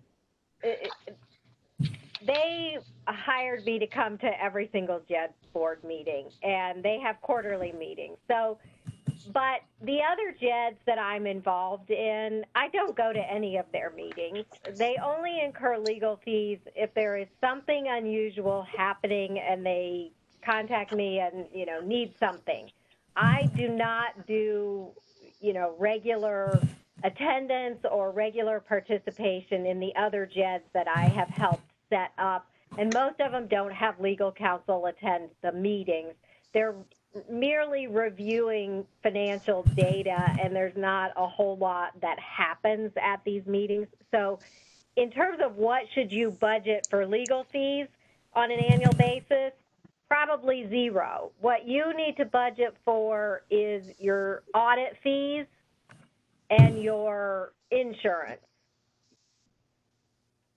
Unless you anticipate a lot of legal activity, you shouldn't budget for regular ongoing legal fees. It's an oddity where that occurs.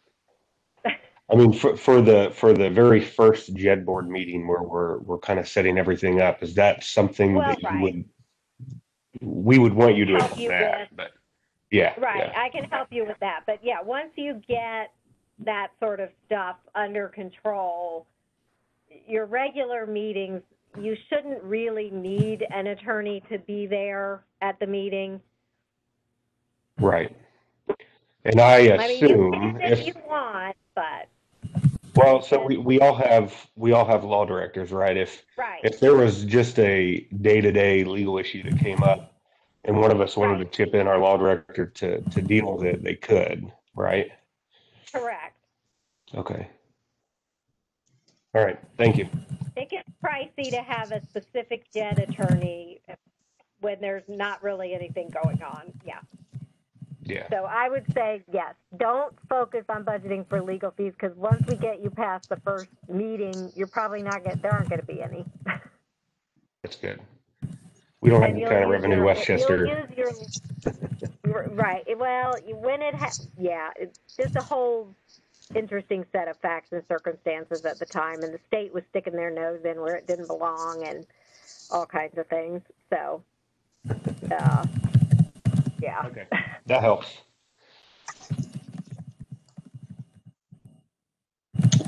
I don't think I had any other specific questions.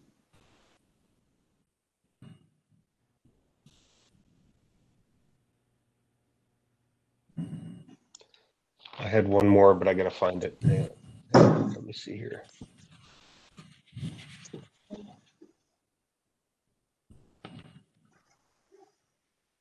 So on page 21, Brian? No, I don't have a 21. So. Me neither, but I don't know what Brian's got. I don't even have that many pages. No, let me see if I can find it. If I can't find it here in a minute, we'll kill this and I'll send it after the fact. It was not a significant issue. It was more of a clarification. Let's see.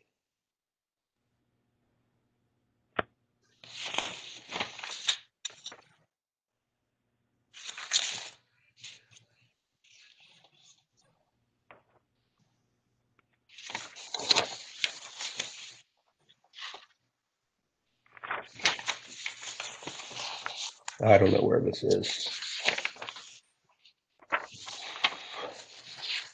I'll go back through it. I had a handful of other just minor clarifications or grammatical things or whatever, but I started those in a red line, just to try to change his Word doc, so I can send that to Brenda, and I'll send it to the each of the representatives too when I send it out, just so you guys are aware of what those were. Nothing substantive. Okay. Well, and to that point, guys, think about, I'm in section 6, second to last paragraph of section 6, which is on my page 3.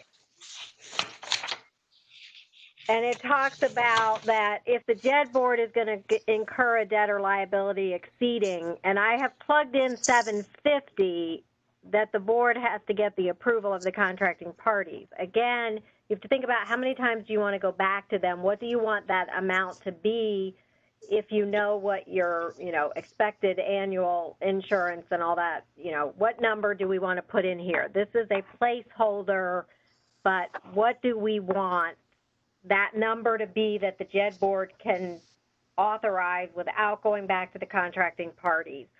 On some level, you don't want them out there authorizing $100,000 contracts. On the other hand, you don't want them having to go to all 4 entities every time they have an invoice.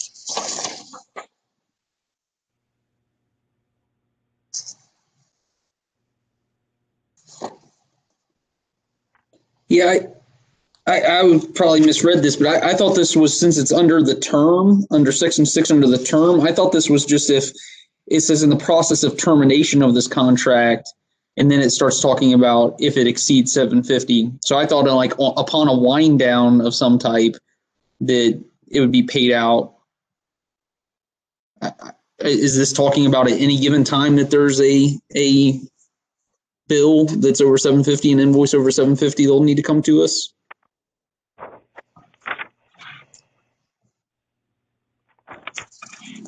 Well, yeah, because it's debts of the district shall be distributed as follows, which will be updated along with the other, provided that for. Yes, because what it's saying is if you should terminate, each of you become responsible for any debts and obligations. So it's saying that anytime throughout the life of it, they can't incur any that would need to be divvied out if it terminated unless they've been approved.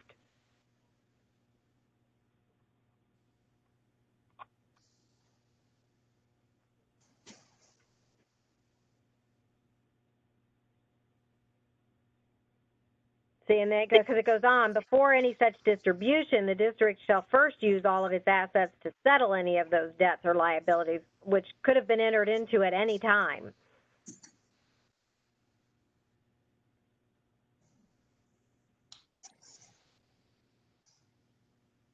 So So, because of that, at any point, something- they would incur that if they've already seeked approval above that threshold, then they should be good. I guess whatever that threshold is should probably be slightly above what our audit and insurance costs are, just so it's not an annual, right. a constant request. If they have anything above what those two costs are estimated to be, then that would Well, but probably. in reality, though, Brian, I mean, I want to trust this board, but knowing that they really shouldn't be incurring anything but those two expenses, do we care that they come back to us once a year to approve those two things? You know, I mean, it really shouldn't be coming for anything else, unless it truly is de minimis and it's less than 750. You know. Well, but that's the issue is timing of meetings. They're going to get an invoice for insurance that's due within a certain number of days. Are all four of you going to have a meeting within the time frame? And just those kinds of logistics. Just think about those kinds of things. Or, you know, do each of you approve payment of? I mean, I'm just trying to make this easy for you guys on an annual basis. Yeah. We really want to address these kinds of things all the time for the next 99 years.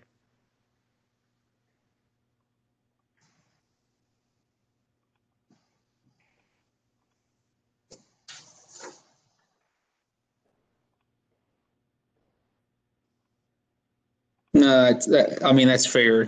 They've got a board to approve these things. So you want to set it at 2,000? Well, let's figure out what the estimates are from insurance and the auditors, and then we'll set it. Okay. I set it somewhere above what that estimate is, but not significantly higher.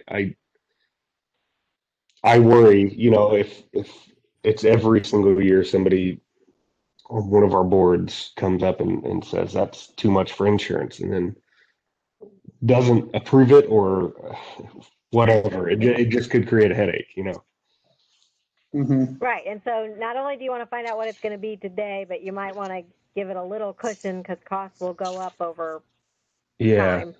Right.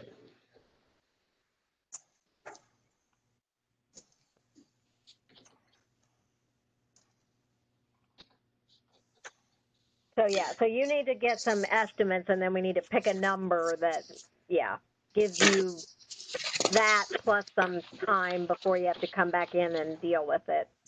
Mm-hmm. Yeah, now's the time to ask a question. I don't want to get too arbitrary, but let's just say that the JED board decides that they want to enter into a contract and obligate the JED to a $10,000 construction project on the campus. Do they have that capability? To enter into a contract for what? To do construction on the campus. They want to build something within the JED district, or they want a service within the JED district. They want somebody to come out there and perform a service. So they have the ability to, assuming that whoever owns the property has consented and is party to the contract, the JED board, yes, has the authority to enter into contracts, but similar to, the rest of you, they can't actually sign the contract if they don't have enough money to pay it, which is part of the reason here where there's some kind of limit that says, well, you don't want to give them the ability necessarily to enter into a $100,000 contract because they could go out there and enter one and say, oh, well, money's in the process of collection because we got this income tax thing here, and it'll be now. It could be a little bit, I wouldn't sign the fiscal officer certificate, but be that as it may, yes, they can enter into contracts, so you don't want to give them open-ended authority here.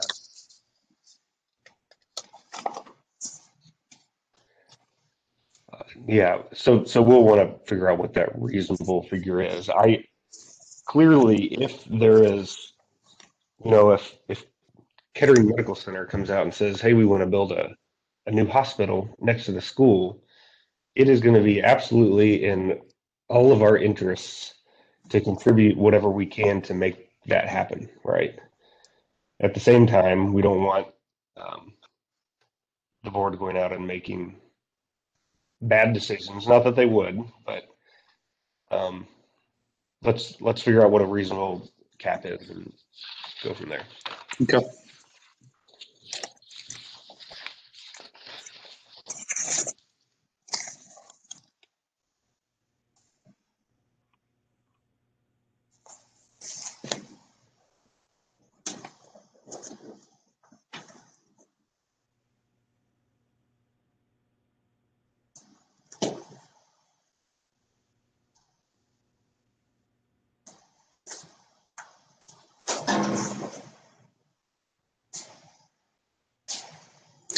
So I don't have anything else. I was pausing. Do you guys have anything else?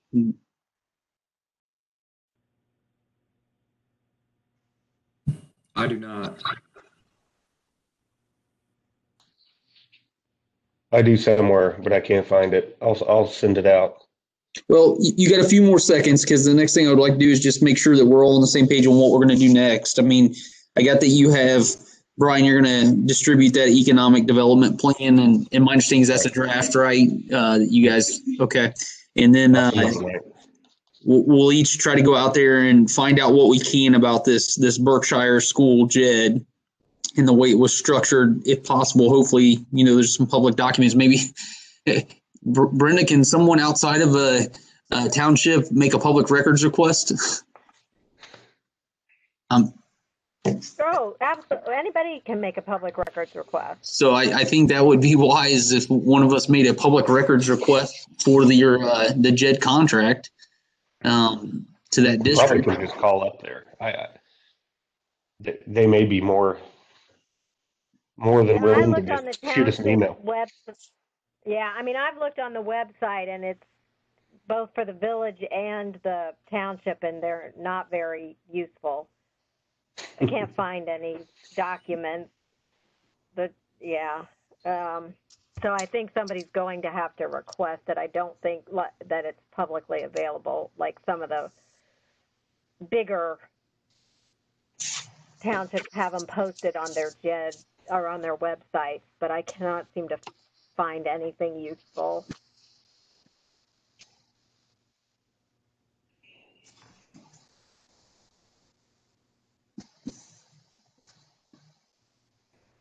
Okay, and that's the only other things I have is a study the economic development plan. Let us look through that. Let us find out what Berkshire set up, and let us discuss what we feel is reasonable. I guess a couple things. We've been meeting twice a month right now. I feel like we're making really good progress. We're down to one really significant piece to iron out, and you guys will have meetings in the next month. We just had ours 3 days ago. We're not set to have another meeting for another month. And so I won't be able to even go back and get Jake and Abra's input on this or anything further for at least a month. So my suggestion is not to meet again until next month, and knowing that, it looks like we have bought, I'm not going to say a full year, but there's definitely more time than we were shuffling through here. Are we okay to wait till next month about this time to meet again? I'm good with that. So if we do the second week of March, that should work for us. Yeah, it makes sense to me too. One other thing we'll have to fill out is the contributions in section 7, of course, since those are left blank. Yeah, I think that's the point of looking at that development plan. Let me get comfortable with what's in there. Does that feel like a contribution? And then, see what Berkshire did to get an example, right? To see how they set theirs up.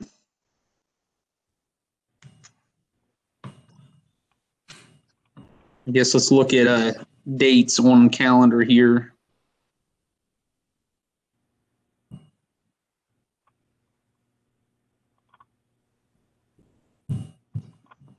Somewhere the week of March 8th.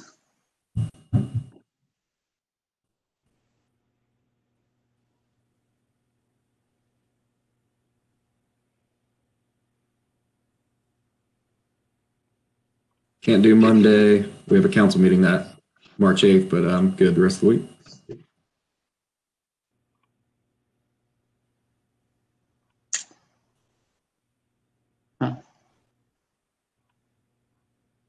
Brian? I was muted. Okay. I was going to suggest the 10th, just to, if that works out better for Jackson. Wednesday seems to work better for them. Yep, 10th's good for me. Good for Mr. me. Easton, is the 10th good for you? And Brenda? I'm good. I'm good on the 10th. Mr. Heaston? Probably not good for me that day, but I think Mrs. Sewell could probably do the roll call, and we'll just make this an official meeting that doesn't have a quorum, just so that we can get the notice out the way we've done in the past, as well as get the recording on through WebEx. Well, the only thing I'll say about that, and I don't know if the Tuesday the 9th is better for you and still be okay for Jackson or not, but I don't know where Jake and Aber will be after we give them the update on this contribution thing and what we find out from Berkshire. So I don't want to speak for them on their behalf right now on that piece. You can't, yeah, that's right. You can't assume they can be there. And it would have been helpful had they have been here tonight, I think. Mm-hmm. So, yeah, you can. That's really. Yeah. What about 9th of March at 6? Brenda, are you okay on 9th of March? Mr. Heaston, are you okay that night?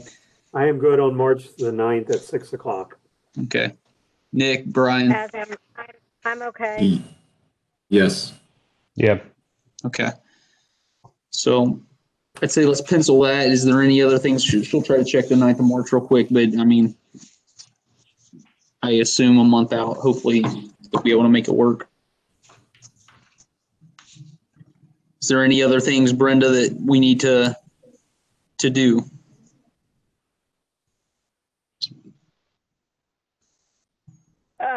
No, I mean, I think we know we got to finalize some of these things. You're going to circulate the current draft of the economic development plan for people to review and comment on as well. I will. I'll send it out tonight. Okay. Should we get the school board's attorney's opinion on the petition or in advance or? No, not yet. We want to get the contract a little closer to being done before we start bringing them in, because they may ask to see a copy of it. If even if we send them the petition draft for comment, they may want to see the draft contract, and so we may want to just get it a little further along before we Right. start Okay. that. That's good.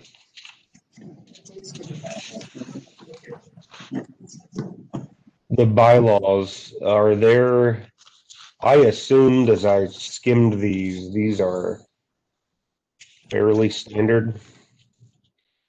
They appeared to be, at They least are, as but to the extent that you or your legal counsels have any issues with, any of the stuff in there that, doesn't really work well for how you guys operate normally, send Okay. comments.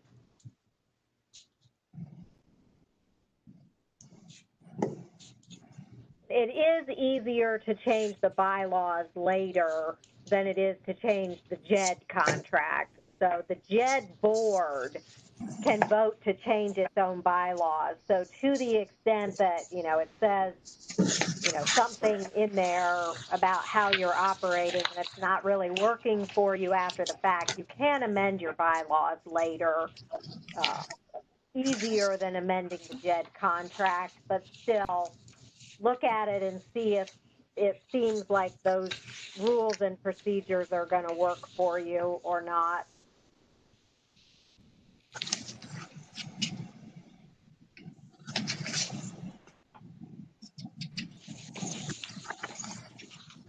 Okay.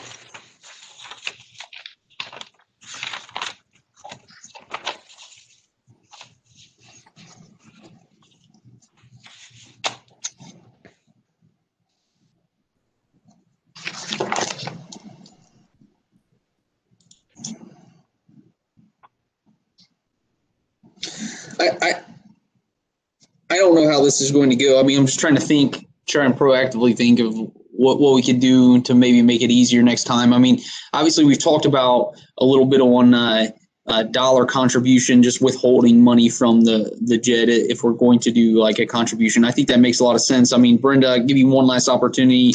If there's any other creative things, I mean, of services that would make sense for us in this, when I think about this, and I'm thinking about taking it back to Abra and Jake to give them other ideas. Same for Nick or Brian to take back to their councils to offer up other ideas of contributions that we could make that may make sense. I know you've got some experience. Do you have thoughts on any other? Yeah, I mean, we've done this. I'm a little bit leery, depending on who helped assist put the Burton JEDD together. I've seen JEDD contracts where there aren't any contributions. And I've said, yeah, this isn't valid under the statute. And, you know, I've recommended my clients not enter into those contracts. In most cases, they have redone them, but not in all. They put in some fluffy, you know, oh, each party will contribute, you know, as they deem fit or whatever. So don't hold out that when you get a copy of the Burton one, it's going to magically answer a question or present, you know, the right way to do it in terms of contributions. Again, they could have an entirely different fact situation where the school needs certain improvements. I think somebody mentioned there was water and sewer service that is needed, and the city's not currently obligated to do that outside of the municipal jurisdiction. So that's an easy contribution for them because they're also going to collect, you know, water revenue on a regular basis from the school. It's not like they're providing water service for free. They're going to provide water service to the school, but they're going to pay like any other water customer would pay for that service. So, you know, what the township is providing in that case over and above, I don't know because we haven't seen it. But in this case, you know, we have a different fact pattern. In, you know, Westchester JEDD, for example, because these are public documents, you know, Westchester constructed road improvements that were needed for GE to access the site. And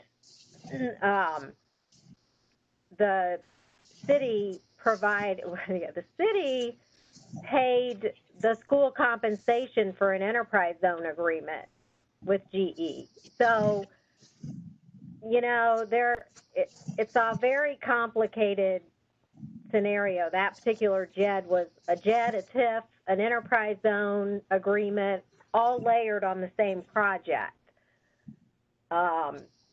The state also stuck its nose in and said, oh, and by the way, you have to add this other city where GE is leaving, and you have to give them a share of the income tax money. And, you know, I can't remember what their contribution was. I think they provided zoning, building permit services to the developer building the building or something.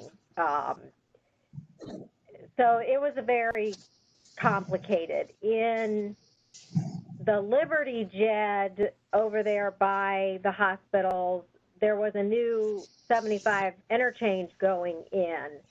And so the township was contributing road improvements over there in addition to the, you know, interchange improvements. And Mason also contributed by doing road improvements at the border where the city and the township met. There was some ancillary roads coming off of that major intersection that were actually in the city. And so they agreed to make improvements over there. You know, on some level, might they have had to do it eventually? Maybe. Would they have done it the same way at the same time without the JEDD? I don't know. But Mason made road improvements. Liberty made road improvements. Up in Monroe, there's a JEDD at the Racino, or whatever that, Miami Gaming Valley, whatever that thing is, the casino that's not really a casino. The city put in traffic signals along 63, and the Turtle Creek Township contributed to the improvements that the state had to make to State Route 63. So they put in some TIF money to help the state pay for improvements to State Route 63, and the city paid for the traffic signals up there. Let's see, what were some other JEDs? Tyler, when you're talking contributions, I want to make sure we're talking about the same thing. Are you talking contributions? Are you talking economic development money or contributions for future potential economic development? Yeah, I think it's both, right? I think what I'm trying to make sure that we're doing is going by the letter of the ORC and establishing that we are providing economic development. And if that contribution leads towards that economic development or whatever it is, and that's the thing. I don't know on the JEDD and ORC. Brenda, you can help me on this. Does it say that it needs to be economic development established at one time or on an ongoing basis? I think it's more on an ongoing basis. Right. And so it's an ongoing basis. It's to create and to preserve jobs. Yeah. So what do you people? Parties need to do to make sure that the school is successful there and that they retain, the number of staff that they're going to be bringing there. And if an ancillary business opens up, what do you have to do to make sure they're a successful business? And on yeah, some you just level, gave me an idea. Yeah, when you were speaking, you gave me an idea. I mean, I'm assuming German Township could easily say that we would waive any zoning fees for any new businesses there, including the school, right? Well, you want to check with your law directors on that. Waiving zoning fees and tap-in fees for water and sewer is messy, and sometimes there are legal impediments to that. So check with your law directors before you agree to do that.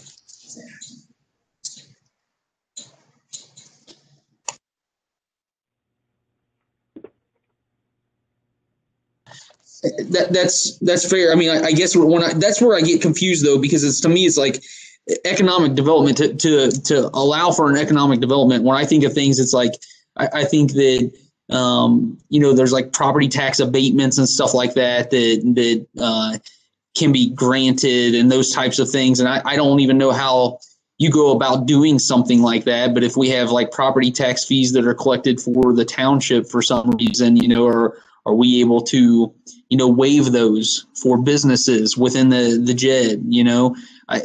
I'm trying to think of like what truly is something that would drive economic development. Well, and you are correct. In many instances these days, economic development goes hand in hand with tax abatements, whether they take the form of TIF or CRA or enterprise zone abatements. They are common.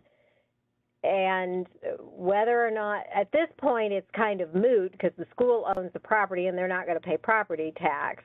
So it doesn't matter until it's sold.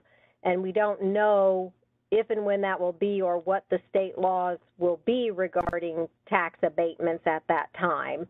But, if it were to sell tomorrow and a company were contemplating coming that said, oh, but I need a property tax abatement, then, you know, you have to analyze and say, well, what are our options here for giving a tax abatement? You know, do you meet the enterprise zone requirements? Probably not. Enterprise zones are established by the state, and if you don't already have one, it's really hard to get a new one. You know, is it a community reinvestment area? If not, it's easier to set one of those up for a new abatement, but it's a process. You know, TIF is not really a true abatement. You're usually replacing the taxes with service payments that are then used to pay for infrastructure that the business needs. So, you know, if they needed turn lanes or water and sewer line extensions and that kind of thing, do you put a TIF on it, exempt the property taxes, replace it with service payments in lieu of taxes, use that money to, you know, help pay for the infrastructure they need to move their facility there or build a new facility? I mean, it just really depends on what is coming and what your existing infrastructure looks like for that site already. When you're talking about out in the middle of nowhere, middle of cornfields, you often need roads and water and sewer. When you're talking about, you know, inner city redevelopment, it's not a lot of roads and water and sewer because that stuff is already there. And sometimes, you know, a TIF doesn't really work. They'd rather just have a pure tax abatement because they don't need any more infrastructure. They just want a break on their taxes. So, you know, what kind of incentive programs do you give them? You don't want to commit up front to anything because you don't know what they're going to need or what's going to be right for any particular company. Now, the statute does say that you can't do certain tax abatements within a JED unless all of the governments have agreed to it. And you will notice that somewhere in here is language that says everybody has agreed that German Township can utilize those abatements within the JED, and that you've essentially agreed to it. And I'm looking for where it is.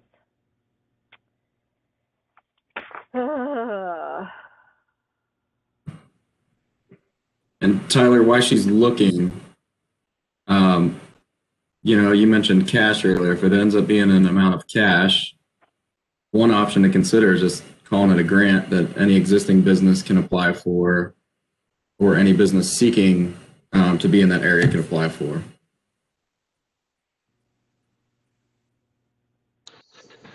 I think so. So when it comes down to it, what Brenda said earlier, you know, Austin Landing or the Westchester one down there at Union Center. I mean,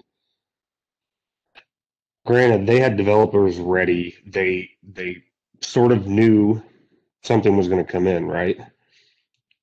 But that's not necessarily the case in every JED. I mean, you may set up a JED in a good parcel of land with the hope that eventually you get somebody.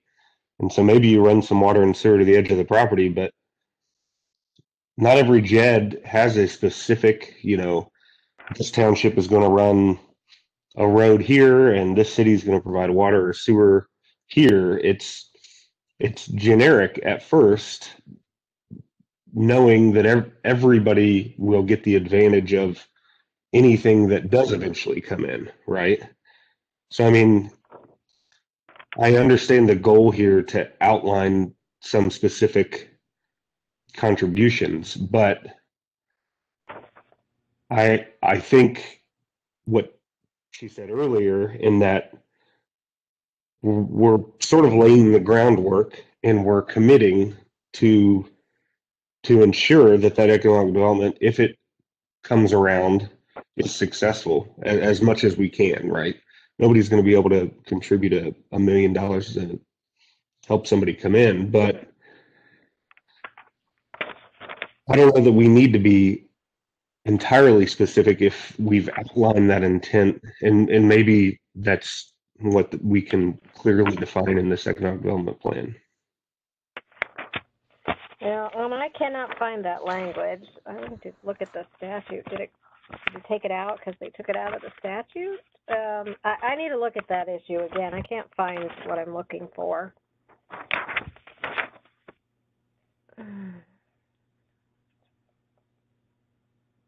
I have to follow up on that, and I'm not finding what I want.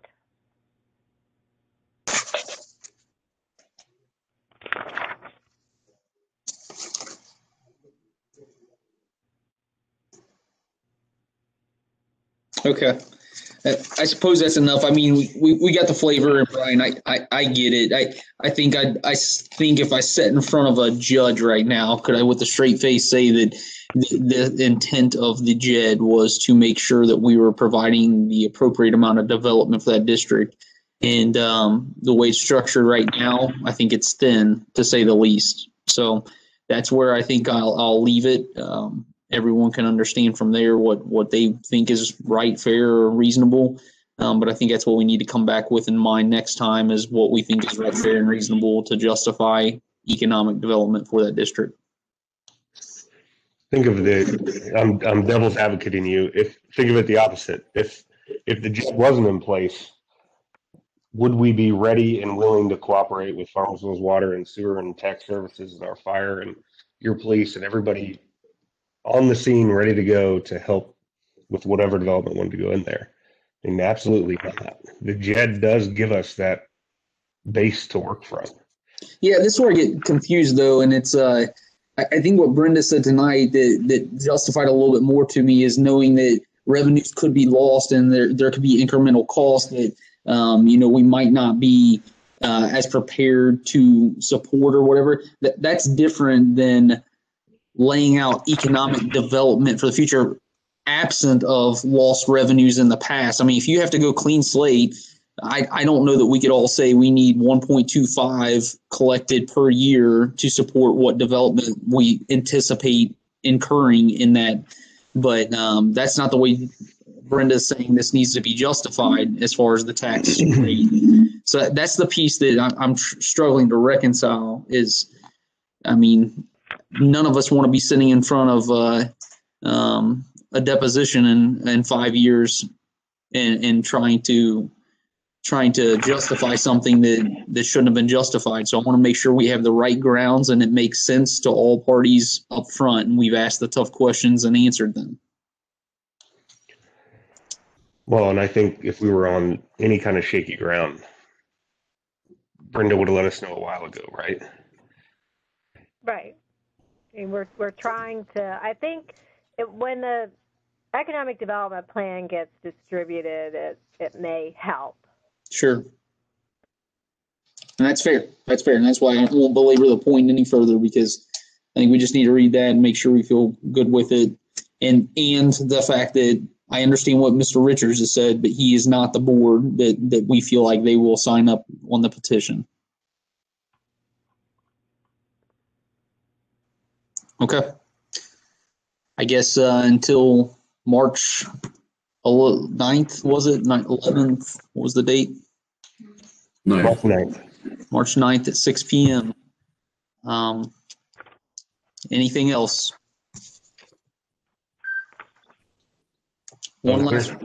Okay, you're going to do the economic development plan, and Brenda, you're going to look into something you just thought was in the contract to find that, and we're going to try to get the Berkshire, if one of us gets it, distribute it to the rest of everyone before then, so we can read through it, knowing that it might not be super supportive, and then think through contribution for all of us to be able to agree to that, because it sounds like that's really the last, definitely major thing, but maybe one of the only things left to agree on. So just to clarify, sorry, I feel like we've gone, we've talked about this over and over. For contributions, we had initially said we'll split the upfront legal costs. Do you not want to split that cost, or are we talking about two different things? I guess let me read the economic development plan. Okay. to see how that's laid out. If I feel like in my mind that's sufficient and justification enough, then maybe that will be enough. I just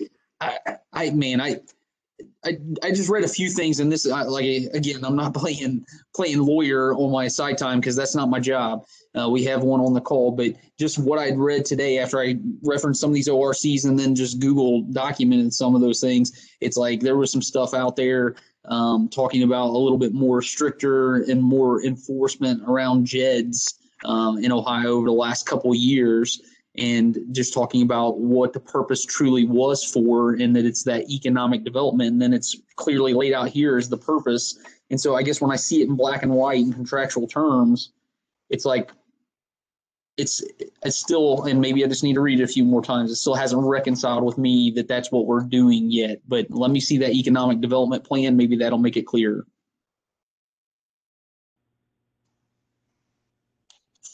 Okay. I think I could be wrong, but I think Nick understands where I'm coming from and maybe in the same place. So I know he's not necessarily as vocal as I've been about it, but I don't know. I want to make sure Jake and Abra have read it in the same black and white terms I have as well, and that they feel the same way. I completely understand your concerns. Completely. I just think still goes back to, the conversations the school is having right now about the existing building. I think it does change things for the JEDD specifically in a positive way.